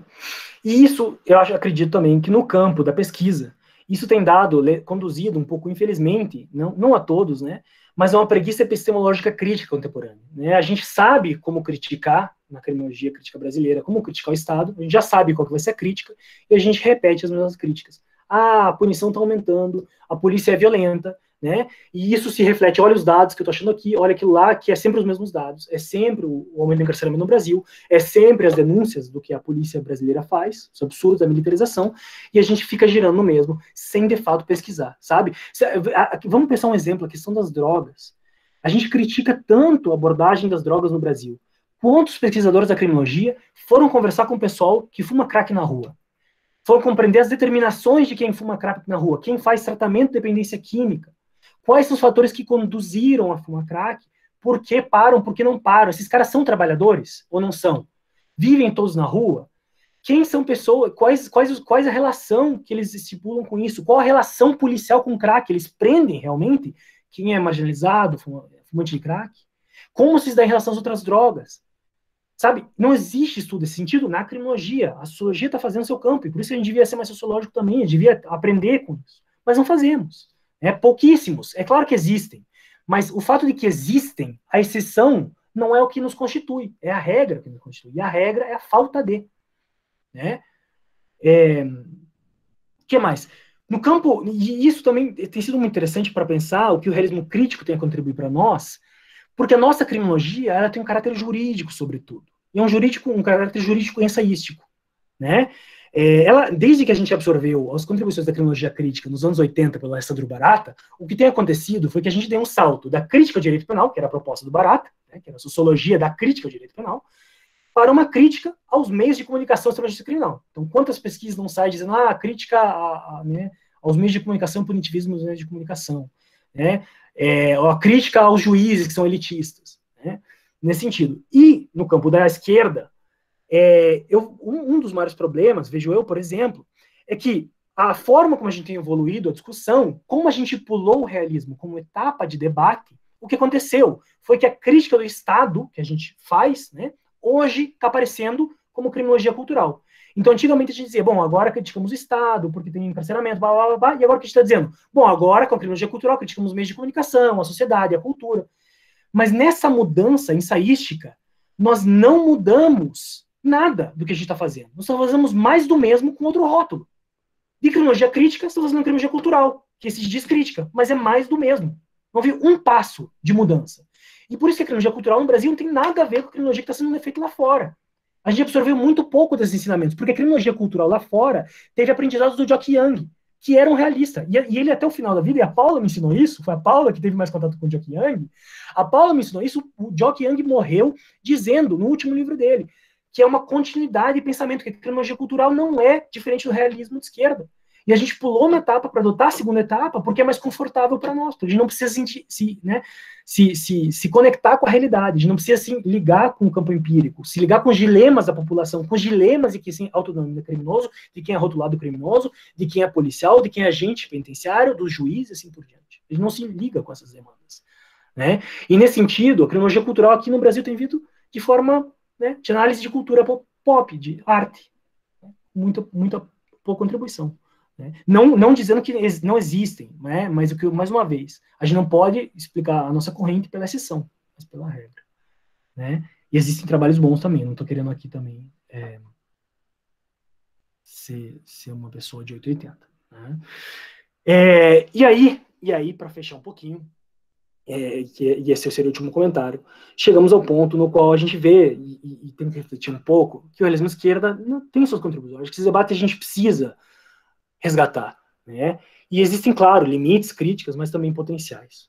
Enquanto que o realismo crítico, o realismo de esquerda, né, o John Lee, que ainda hoje, né, escreve, aliás, recomendo muito o livro dele, Crime e Modernidade, um dos paradigmas, o que não foi traduzido, infelizmente, para o Brasil, né, umas bases para compreender o crime e a punição no mundo contemporâneo.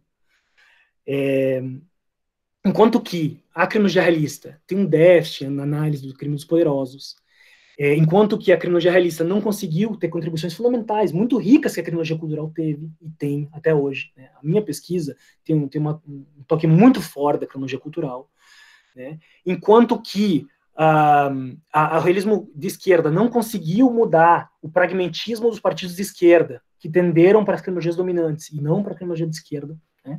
E esses são todos problemas e limites que a criminologia crítica e de esquerda tem sofrido.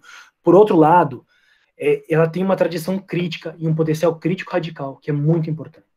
Né? E nesse sentido, por exemplo, uma das propostas finais que o Roger pensava antes de falecer era a importância de pensar uma criminologia cultural e realista.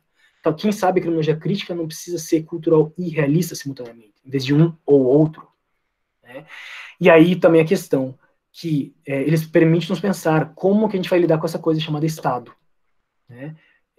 Pensando a questão da reforma e da revolução. E eu acho que com isso a gente tem mais um slide ali para fechar, que é o Roger, né? Esse foi uma aula do Roger, né? E ele dizendo o que é crítico na criminologia crítica, quando tinha que pensar o que é crítico. Dizia ele, né? Ser crítico na criminologia crítica não é apenas ser negativo, ser anti-Estado, ou anti-regulação, ou anti-poder. Não é isso. Ser crítico não é apenas ser crítico de outras criminologias, ser apenas antipositivista. Também somos críticos sobre as coisas do mundo. Estamos envolvidos em debates normativos no nosso cotidiano e no Estado. A criminologia crítica está preocupada com a emancipação, né? A redução do sofrimento, do abuso, da exploração, e assim por diante. Consequentemente, ser crítico na criminologia crítica é estar preocupado com a mudança social. Envolve a ideia de construir uma sociedade boa, ir além da crítica da ideologia para mudar as condições materiais que causam o problema que a gente vive hoje. É um pouco nesse campo que o Roger fechava, né? E aí, né, obrigado pelo Roberto dar a oportunidade de fazer essa homenagem ao Roger, né? Porque eu acho que ele precisa ser muito ouvido, né? Além de ter sido uma pessoa extraordinária, acho que ele tem boas contribuições aí, e acho importante a gente resgatar. O Roger tem uma biblioteca de publicações que é incrível, né? E todo ano eu ia conversar com ele e estava publicando um novo livro. Até irritava, porque eu falava, pô, Roger, mas você não me avisou, agora tem um livro novo, como é que eu lido com isso? Escrevi uma resenha do livro teu aqui e já saiu 3, né? E era esse o problema mesmo. Então, assim, eu dei 3 exemplos ali de marcos importantes, né? Então, o Doing Time, um livro muito importante. O Realist Criminology, mais recentemente, em 2018, ele publicou What Is Should Be Done About Crime and Punishment, né? O Confronting Crime, que foi o primeiro livro de realismo de esquerda que o Roger participou, né? Mas, por exemplo, o Roger morreu enquanto ele escrevia um livro sobre penologia, né? Que ele dizia que ser um dos marcos chaves, assim. E esperemos que esse livro ainda consiga ser publicado. Ele tinha pelo menos terminado a primeira versão, e vamos ver o que vai dar disso agora com a família e assim por diante. Então, um autor que ainda tem, mesmo em memória, a contribuir para os novos debates aí, né? Então, obrigado, Roberto. Encerro essa parte da fala aqui, né? Esse monólogo aqui exaustivo, para deixar mais para fazer essa conversa com vocês agora, né? Tudo com vocês. Excelente, Vitor. Pô, muito bom, cara. Parabéns aí. Mesona. Mas, assim, pessoal, prepara as perguntas. E, Vitor, antes de passar as perguntas ao pessoal, quem quiser fazer pelo chat, pode fazer. Quem quiser abrir o microfone vai poder também fazer de maneira oral. Mas antes, Vitor, de passar para as perguntas, eu queria que você passasse um pouco a tua experiência como aluno e orientando do Roger, assim, sabe? A gente está fazendo essa aula, homenagem ao Roger. Mas, bom, o que é que mais te marcou enquanto Roger, professor? O ser humano, para além do pesquisador, para além do teórico, mas quem era o Roger, quem é essa figura, que a gente aqui no Brasil conhece muito pouco dele, né? E aí queria que tu trouxesse um pouco dessa subjetividade do Roger enquanto ser humano, enquanto professor, né? Ele era um personagem muito interessante, tá? Como ele é do seu período, né? Ele era uma pessoa... Ele se formou na universidade naquele período que discutir teoria social, ciência social, discutir o marxismo, né? Discutir ciência social no sentido de o que né, são as teorias dominantes e tal, era algo fundamental, era central, né? Então, o Roger, ele tem uma formação muito boa daquele período, e por isso ele era bem interessante, assim, sempre a perspectiva que ele tinha de que ele era um pouco mal-humorado com as coisas assim, sabe? Então, por exemplo, eu vinha falar, Roger, saiu matéria nova, você não tá sabendo esse artigo novo aqui que estão discutindo o punitivismo, não sei aonde, tá discutindo o que você falou. Aí ele pegava, olha, liberals, fucking liberals, sabe? Tipo, liberais, malditos liberais, entendeu? Tipo, não tem nada novo aqui, que você tá me apresentando isso aqui, né? Aquela coisa daquela energia um pouco... de tipo, putz, saco, tem que ficar combatendo nessa idade esses caras ainda, né? Mas o curioso, assim, ele teve... Eu gostava muito do Roger, assim, como relação pessoal que a gente tinha, né? Não tanto da orientação, mas eu gostava muito de perguntar para ele como é que foi o início, né? Porque ele participou das primeiras conferências do New Deviants Conferences, ele participou, ele conheceu o Jock muito desde antes, ele participou todo o movimento e tal, né? E ele teve uma boa, digamos, por exemplo, ele foi muito próximo do pessoal do Stuart Hall, né, na Birmingham Cultural Studies, né, ele teve uma proximidade muito grande com eles num certo período, então ele conhecia todas as histórias e eu tentava sempre entender, né, por que tinha acontecido, por que brigou aquele com aquele, por que esse grupo aqui é desse jeito, aquele não de outro, né, e ele sempre tinha umas anedotas, assim, umas histórias legais de contar, né, que eu gostava bastante. Então sempre foi muito prazeroso, assim, né? E uma coisa que é muito positiva na Inglaterra também, assim, eu gostaria que no Brasil fosse mais assim, né? e eu pretendo voltar ao Brasil, e se eu for bem-vindo aqui, eu gostaria muito de ter raiz aqui, e me estipular aqui, não lá, né, como criminólogo. Uma das coisas muito que eu gostava era que se constrói uma relação muito positiva entre os professores e os alunos, né? Então a gente sempre, os alunos, e aí a Paula também, né, também muita testemunha, todo mundo do grupo, a gente sempre saía para beber uma cerveja depois das aulas, né, uma tradição a gente ir conversar e tal, e ele sempre ia, participava, e, né, tinha o key speaker, né, e a gente ia conversar, e aí sempre se construía aquela relação muito boa, assim. Então, nesse sentido, eu sempre gostei muito da personalidade, e eu achava legal, né, as pessoas... O Roger é uma personalidade que você ama ou odeia, essa é a verdade, né, era ama ou odeia, porque os liberals, né, o David Garland, por exemplo, né, o Vacan e o David Garland e o Roger Matthews, meu Deus, se colocasse num quarto, eles saíam se arranhando, porque não tinha como, né? Então não tinha essas relações como se construir. Mas, de outro lado, ele conseguia construir pontos muito, muito boas, assim. Então, uma das últimas pesquisas que ele estava produzindo também foi sobre prostituição. E ele tinha uma relação muito forte com as feministas, fazia pesquisas com as pessoas que eram do movimento social feminista mesmo, né? Especificamente com as pessoas que estavam, imagino, entrevistas com as pessoas que estavam na rua, então no meio da madrugada ele ia fazer entrevistas para saber o que estava acontecendo, ele estava querendo entender qual que era o processo de vitimização, a vulnerabilidade que as pessoas sofriam, sabe? Ele tinha esse engajamento e até o final, assim, uma energia muito grande para fazer pesquisa, ele nunca parava, estava sempre andando para próximo objeto de pesquisa, para o próximo problema, e nunca para ele foi uma questão teórica, sabe? A criminologia crítica, para o Roger, sempre foi um problema de transformação social, e nunca um problema de teoria X, a teoria Z, sabe? Sempre foi uma coisa mais, como é que eu posso fazer, como é que eu posso fazer para melhorar, o que eu posso mudar. Então tinha um pouco dessa coisa, assim, né? E como orientador dele, eu posso falar que foi bastante estressante, teve momentos difíceis, não vou negar, né? Mas porque né, o Roger era aquele, assim, que lia, literalmente, como eu falei, né, perguntava, mas e daí? Eu escrevia, né, 100 e tantas páginas do que ele mandou ler, das coisas que eu encontrei, e ele falou, isso aqui é lixo, puta, sabe? Aquela frustração de, quanto tempo eu vou ficar nisso? Né? Então, nesse sentido também foi isso. Mas assim, era muito boa, assim, né, e sempre foi muito aberto nesse sentido. Então, acho que eu aproveitei bastante, todo mundo que foi aluno sempre aproveitou bastante, e também causava muita polarização, né, entre aqueles que odiavam e aqueles que amavam, que estavam muito próximos ao Roger. Entendi. A Paula tem uma pergunta. Paula, pode abrir o microfone e fazer sua pergunta. Desde já, muito bem-vinda aqui, obrigado pela presença.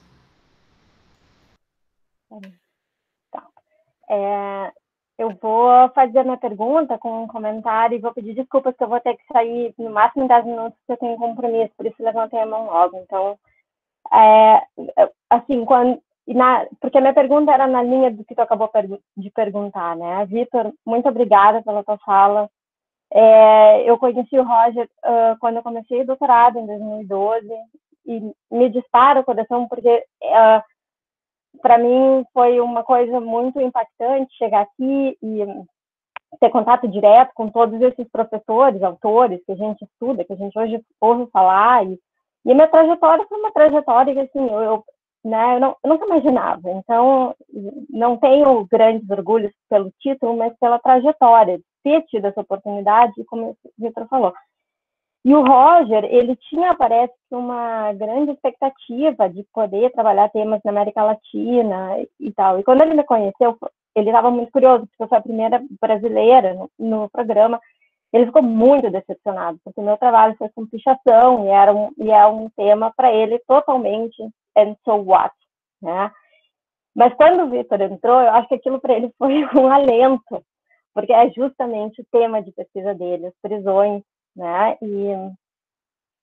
E apesar de eu ser bem consciente das profundas críticas justas, né, que ele tinha ao meu trabalho, eu acho que é justamente isso que o Vitor coloca, e que é uma questão importante que eu anotei aqui, né? Que fala, será que existiria uma contradição entre reforma e revolução qualitativa, assim como entre a criminologia pragmática e uma criminologia mais crítica, método qualitativo ou quantitativo. Isso me parece, né, que seria quase que um reflexo dessa subjetividade neoliberal em nós, criminólogos pesquisadores, porque no final quase que é impossível pensar o objeto de pesquisa e o que ele demanda como método, porque antes vem qual a linha ideológica que nós estamos filiados, né? E isso acaba, talvez isso esteja trancando, de certa forma, também o debate. O que eu queria te perguntar, né, também é o seguinte, porque o Jock Young, ele transita, ele vai, né, ele se assume como um criminólogo cultural, muito tranquilamente, talvez isso tenha a ver com a mudança dele para os Estados Unidos, mas também é interessante a gente, já que é uma homenagem, pensar essas figuras no seu tempo e nos seus contextos, porque até onde eu sei, o Roger, ele era uma pessoa, um homem que veio de um contexto de classe trabalhadora. Então também parece se ver na trajetória dele um compromisso muito grande, né, em dar algo de volta, né? Um homem que veio de um contexto de uma classe operária, de uma classe operária não trabalhadora, que chega na universidade, que na Inglaterra não é pensado, né? A universidade na Inglaterra é extremamente elitista, né? Ele faz essa travessia e me parece que uma coisa justa de pensar, então, na tua relação com ele, que foi muito mais próxima, tu consegue costurar isso? Tu ouviu depoimentos dele sobre isso? Eu estou emocionada porque é triste, né? Morreu o Maradona hoje, então não, é triste. Então, estou sorrindo, mas eu estou emocionada com a tua fala e com tudo, e eu queria te fazer essa pergunta, né? Bom, pessoal, só para vocês saberem aí, essa é a Paula que eu estou me referindo a esse tempo, né? A Paula que vocês têm que convidar para discutir. A Paula que fez uma pesquisa no Brasil sobre criminologia cultural da pichação, que tem poucas que discutem essa questão. A Paula que está agora fazendo ensinando aí na Alemanha, né, Paula? Mas que tem um coração muito perto do Brasil e que vocês, né, eu até sugestão aí para o Roberto de aproveitar essa, né, quando a gente tem alguém, que é um diamante ali para puxar para a gente precisa se aproveitar, então resgatem aqui muito da Paula, tá? Eu acho que vale muito a pena, assim, ela passou por muito da discussão que eu não tenho nem noção da criminologia cultural, por exemplo. Já posso sugerir um monte de coisa, mas acho que a Paula é melhor para fazer isso depois que eu, né? Uma propaganda eu faço, porque ela merece e tem todo o meu respeito, você vai ter, né? Aí, obrigado, Paula, pela pergunta também, obrigado pela tua presença também. Da questão da origem da classe trabalhadora do Roger, a gente conversava pouco, assim, né, porque a gente conversava mais sobre a relação que ele tinha. O Roger, ele é do leste de Londres, né, então ele é de uma região que era tradicionalmente da classe operária, nos anos 70, 80, é uma região que se opôs com muita força ao thatcherismo. Né, é uma das regiões ali da Inglaterra que se opôs ao neoconservadorismo, se opôs aos neoliberais, mas que tinham, assim, uma forte engajamento com um partido trabalhista inglês, que é o Labour, e o Roger sempre esteve preocupado em como fazer com que o Labour tivesse uma política progressista. Assim, quando o Jeremy Corbyn estava crescendo no poder agora, recentemente, que era um político do Labour, né, com uma política muito mais radical e de esquerda, e não essa coisa mais socioliberal, né, que era o partido Labour do Tony Blair, que seria meio que uma coisa né, sem proposta de grandes transformações, uma administração, né, liberal do Estado, com toques de mudança social. Então a gente tocava muito nisso, nesses temas, e também muito no campo do apego ao futebol. Foi pelo Roger que eu acabei indo em vários jogos de futebol, né? A gente assistiu o Tottenham, que é o time de coração dele, e esse apego, para mim, sempre pareceu que se repercutia muito em como que ele via a criminologia, né? Para ele era uma pauta muito assim que, se a gente não conseguisse ter alguma articulação um pouco com aquele pessoal que ele cresceu junto, com aquela veia, né, crítica ao thatcherismo, crítica ao conservadorismo inglês, aquilo não tinha muita validade, né? E aí a classe trabalhadora, como a Paula está apontando, a classe trabalhadora inglesa, ela odeia liberais, odeia o academicismo. Né? Tem uma coisa que a classe trabalhadora inglesa odeia o estudante. O estudante né? Eles têm um orgulho de ser trabalhador. Né? Eles têm orgulho de ser trabalhador e eles têm orgulho da origem trabalhadora. Então isso sempre acho que talvez se refletia um pouco nessa rejeição a esse academicismo, essa coisa um pouco mais liberal nessa toada, né? Mas aí a gente também está, né, partindo um pouco para assim, definir um pouco mais essa coisa mais genérica, assim, do caráter do Roger, assim, com certeza afetou, né? Com certeza, né, a tua origem de classe social, com certeza, afeta a tua visão. Agora, os pontos especiais, eu acho que vocês têm a tarefa aí de ler o Roger na contribuição teórica dele e ver ali onde vocês sentem mais a pegada anti-acadêmica, mais classe trabalhadora, assim por diante, né? E mais pragmática reforma, né? que ele se propunha. Obrigada, eu vou sair. Prazer, vou ter que sair agora. Tchau, Paulo, obrigado aí. Pessoal, mais alguma indagação? Se deixarem, eu vou fazer todas as perguntas aqui. Acho que o Matheus estava muito também interessado, o colega nosso visitante. Beto, enquanto... Vai lá, Carol. Enquanto não surgem mais perguntas, eu vou pedir só para o pessoal, quem quiser, e não esteja com a câmera ligada, gritar, etc., todo mundo aquele sorriso, que eu vou tirar a fotinha, tirar um print aqui para postar no nosso Instagram. Olha só que legal. Vamos lá. Todo mundo? 1, 2, 3 e... Pronto, deixa eu ver aqui o chat, ver se temos novas perguntas. Não. Roberto. A bola tá contigo. Vamos embora, vamos, galera, vamos perguntar. Mas, Vitor, enquanto a galera não faz a pergunta, vou fazer uma pergunta bem breve. Por que a gente não tem tanta tradução? O Roger Matthews não foi traduzido para o português ainda, né? O realismo crítico não tem tanta inserção. Acho que o Jock Young teve, mas é só aquela crítica ao realismo de direito dele, que foi aplicada pela Revan, né? Porque você tem uma hipótese para essa determinação dos motivos pelos quais a gente não tem uma perspectiva realista de esquerda aqui no Brasil, na criminologia? Pois é, uma pergunta importante por que, por exemplo, David Garland, Vacan e uma série de correntes mais liberais, por exemplo, tem tanta ampla difusão, mas é tão difícil traduzir, por exemplo, o John Lee, Crime and Modernity, né? Por que é tão difícil, sabe? E eu acho que, assim, eu acho que o mercado editorial brasileiro já é pequeno, né? Infelizmente, um problema é esse.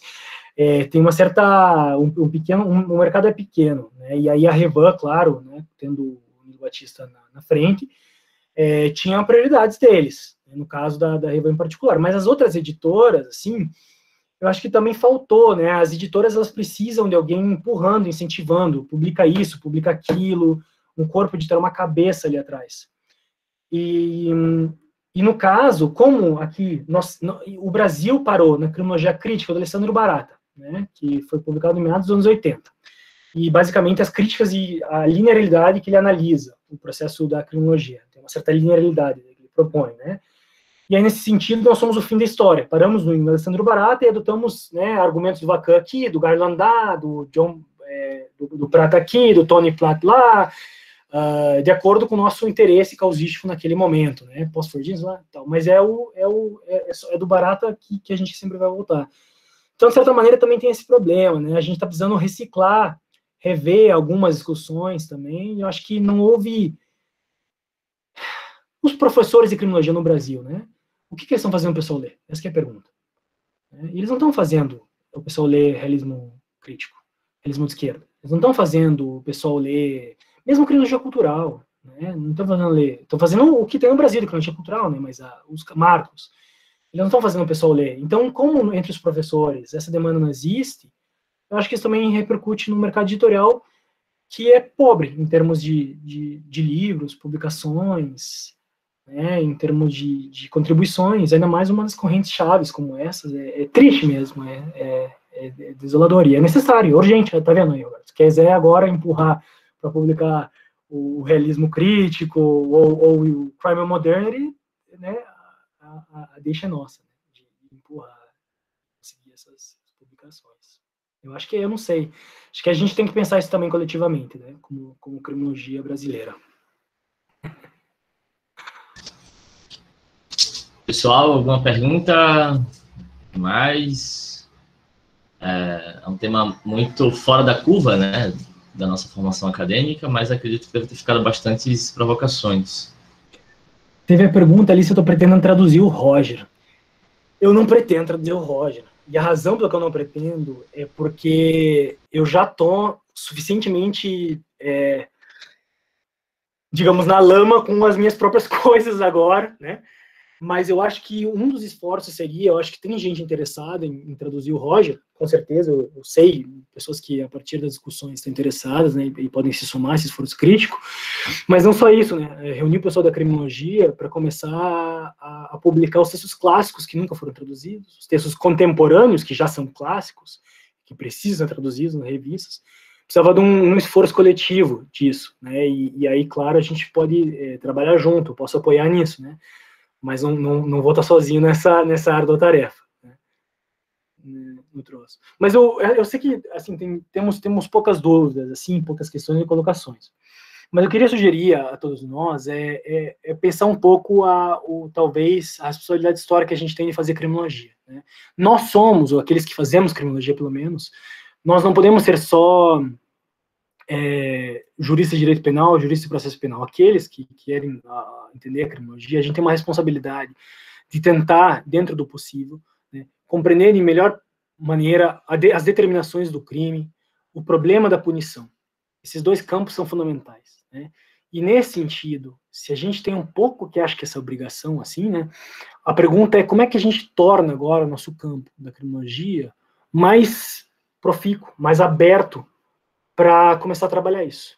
Como é que a gente entra nesse campo que a gente tem pesquisas, tem trabalhos, mas a gente às vezes se sente um pouco mais distante, né? Em que linhas e como a gente pode contribuir e trabalhar nisso? E que ferramentas nos permitem essa evolução desse trabalho, né?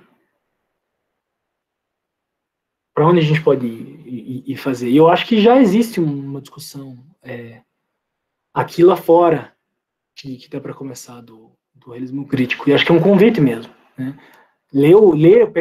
Existe o livro traduzido em espanhol até, né, para aqueles que, só que eu não sei se existe cópia, né, tem que comprar, infelizmente, esses problemas, né, tradução em espanhol nunca é tradução em português, né, nunca a mesma coisa, né, porque o acesso para nós é muito difícil, então o espanhol não facilita. No entanto, né, vale a pena, assim, né, dar uma lida, se aproximar, tentar entender, e o que isso pode contribuir para a gente, que sentidos que ele pode dar para a gente, né, para atuar, né? Mas aí como observação, desculpa aí, enquanto, né, o pessoal pensando, Roberto, deixei aí umas reflexões aí abertas. Mas eu acho que é isso mesmo, Vitor. Pessoal que quiser fazer alguma pergunta, está bem aberto, mas apenas a título, estamos chegando no final, faltando 8 minutos aqui para encerrar o nosso tempo regulamentar. Para se caminhar para o final, a gente está aqui com graduandos, né, a sua grande maioria. O laboratório é feito para a graduação.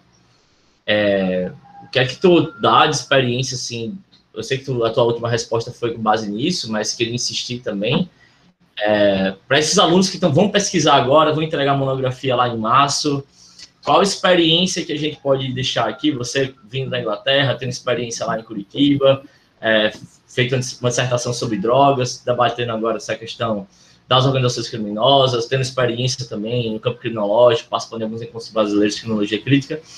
O que você pode deixar para os alunos aqui do laboratório, a tua experiência, já que eles estão fazendo pesquisa e vão entregar uma monografia lá em meados de março? Eu acho assim, ó, eu saí do direito, imagino que o maior pessoal do IBC também é do direito, né? É difícil a gente ter sociólogo, infelizmente. mas eu sei como todos nós aqui, a maior parte de nós provavelmente, do direito, né? E isso tem suas desvantagens, mas tem suas vantagens também, né? Eu estava reclamando muito das desvantagens que isso às vezes tem, né? Do fato de que a gente é preso a métodos jurídicos, a caráter ensaístico, a grandes críticas, né? Mas também nos dá uma certa vantagem, a gente entende os mecanismos do poder dentro do Estado, as dinâmicas, e agora, na graduação especialmente, nos dá tempo para nos aproximar dessas teorias, discuti-las e tentar entender o que tem mais apelo para nós, né? Eu descobri minha jornada no direito contra o direito. Eu fui indo no direito tentando fugir dele, e a criminologia foi o meu... Eu me encontrei lá, né, como uma salvação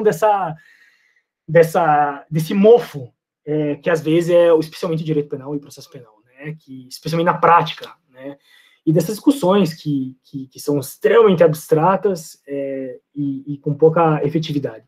E a criminologia foi um refúgio. E eu acho que na graduação, especialmente, quando a gente está falando, vale a pena explorar esses clássicos, vale a pena explorar não só até onde a gente tem traduzido no Brasil a criminologia crítica, mas explorar o que o realismo crítico tem a dizer, o que a criminologia cultural tem a dizer, o que a criminologia narrative criminology, não sei nem como traduzir isso em português, mas a criminologia de narrativa tem a dizer, o que a criminologia feminista tem a dizer, porque nesse universo a gente é o primeiro momento que a gente se apropria desses debates, é o primeiro momento que a gente consegue dar aquele salto, né? Poxa, existe uma coisa para além do direito no qual eu posso me desenvolver, eu posso encontrar, eu posso desenvolver uma crítica, uma compreensão maior, eu posso me engajar com os problemas, né? Para além dos problemas mesquinhos que a gente tem no direito, né? Que, claro, fazem parte da nossa vida, sem dúvida, mas não nos limitam nesse sentido. Né? Então, essa é primeiro campo, assim, e eu acho que do mestrado, né, em diante, e eu acho que isso é um incentivo, né? Como isso aqui é uma pós-graduação dentro de uma pós-graduação, uma pós-graduação de uma graduação, né? Claro, a gente começa sempre na discussão como em teorias, métodos, questões.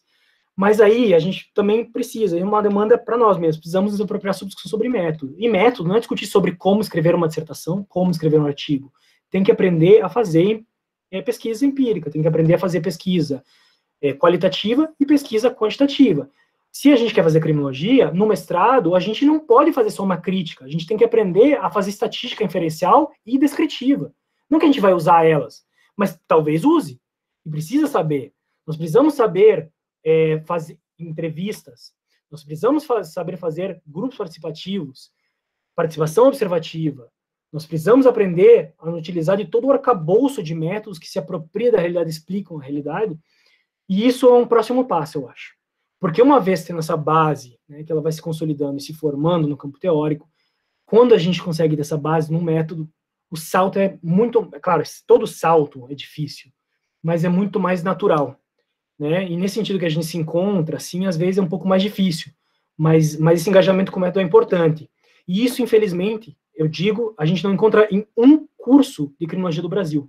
Não existe um curso de criminologia, nem os novos que estão fazendo por aí, críticos ou não, que discuta estatística inferencial, estatística descritiva, observação participativa, etnografia, entrevistas, e isso é fundamental. Não adianta a gente querer fazer criminologia sem se apropriar desses métodos. Existem métodos jurídicos que são importantes também, não pode descartar, certeza, mas também tem esses outros métodos de apropriação da realidade. Esse seria um segundo momento, mas por enquanto, assim, para quem entra na graduação, recomendo se apropriar desses debates, se apropriar deles, conhecer bem, e ir onde o coração te manda, né? Se você está cansado desse debate de direito penal, de ouvir de Wetzel, e Roxin, e domínio do fato, que parece que, no fundo, é usado de qualquer jeito e tanto faz, né? Porque, no fundo, vai instrumentalizar o interesse de alguém, vamos entender por quê.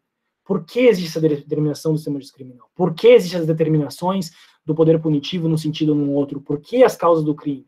E para entender isso, a criminologia é o campo vasto que vai te dar essa abertura, é o campo vasto que vai te dar essa potencialidade, né? Ele vai te dar e pensar sobre tudo isso, todos esses problemas, essas limitações, e eu acho que é o primeiro passo mais importante. Se eu pudesse estar no lugar de vocês, quanto eu daria para estar no lugar de vocês e fazer isso, né? E não ter demorado, e ter que encontrar tudo isso muito mais tarde, no momento que eu tô com muitas outras coisas, possibilidade, tem que fazer uma dissertação no meio, né? E com todos os problemas que vem de fazer isso depois, né?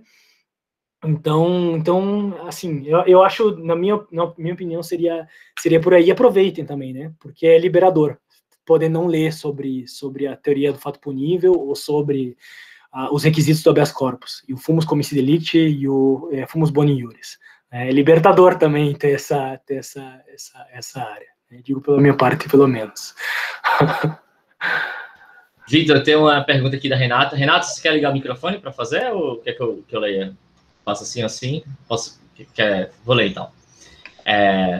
O senhor acha que essa falta de tradução e acesso a essas discussões influenciou naquele ponto sobre a academia brasileira ter pulado o realismo de esquerda? Fiquei encucada com esse ponto, sobre o porquê de termos dado esse pulo, mesmo quando parece que estamos procurando respostas a todo tempo sem sucesso. Eu acho que a tradução... Desculpa, Robert, você terminar? Eu acho que a tradução com certeza afetou, com certeza. Mas eu também tenho que pensar não só o fato de acesso à tradução, mas também por que não aconteceu o acesso e por que não aconteceu a tradução. E uma das razões foi porque houve um combate do que se entendia como a esquerda punitiva e se colocou o realismo como uma esquerda punitiva, né, o realismo de esquerda. Ao meu ver, se a gente lê o artigo da Maria Clareira, não é o realismo de esquerda que ela está criticando, né, ela está criticando a absorção pela esquerda do realismo de direita, né, mas conduziu, sim, a uma atitude que era refratária a esses debates. E vejam, às vezes a gente pode até não concordar com isso. Eu mesmo, em relação ao realismo, minha tese não é uma tese realista, em certos sentidos, mas é uma tese realista no sentido tradicional, né?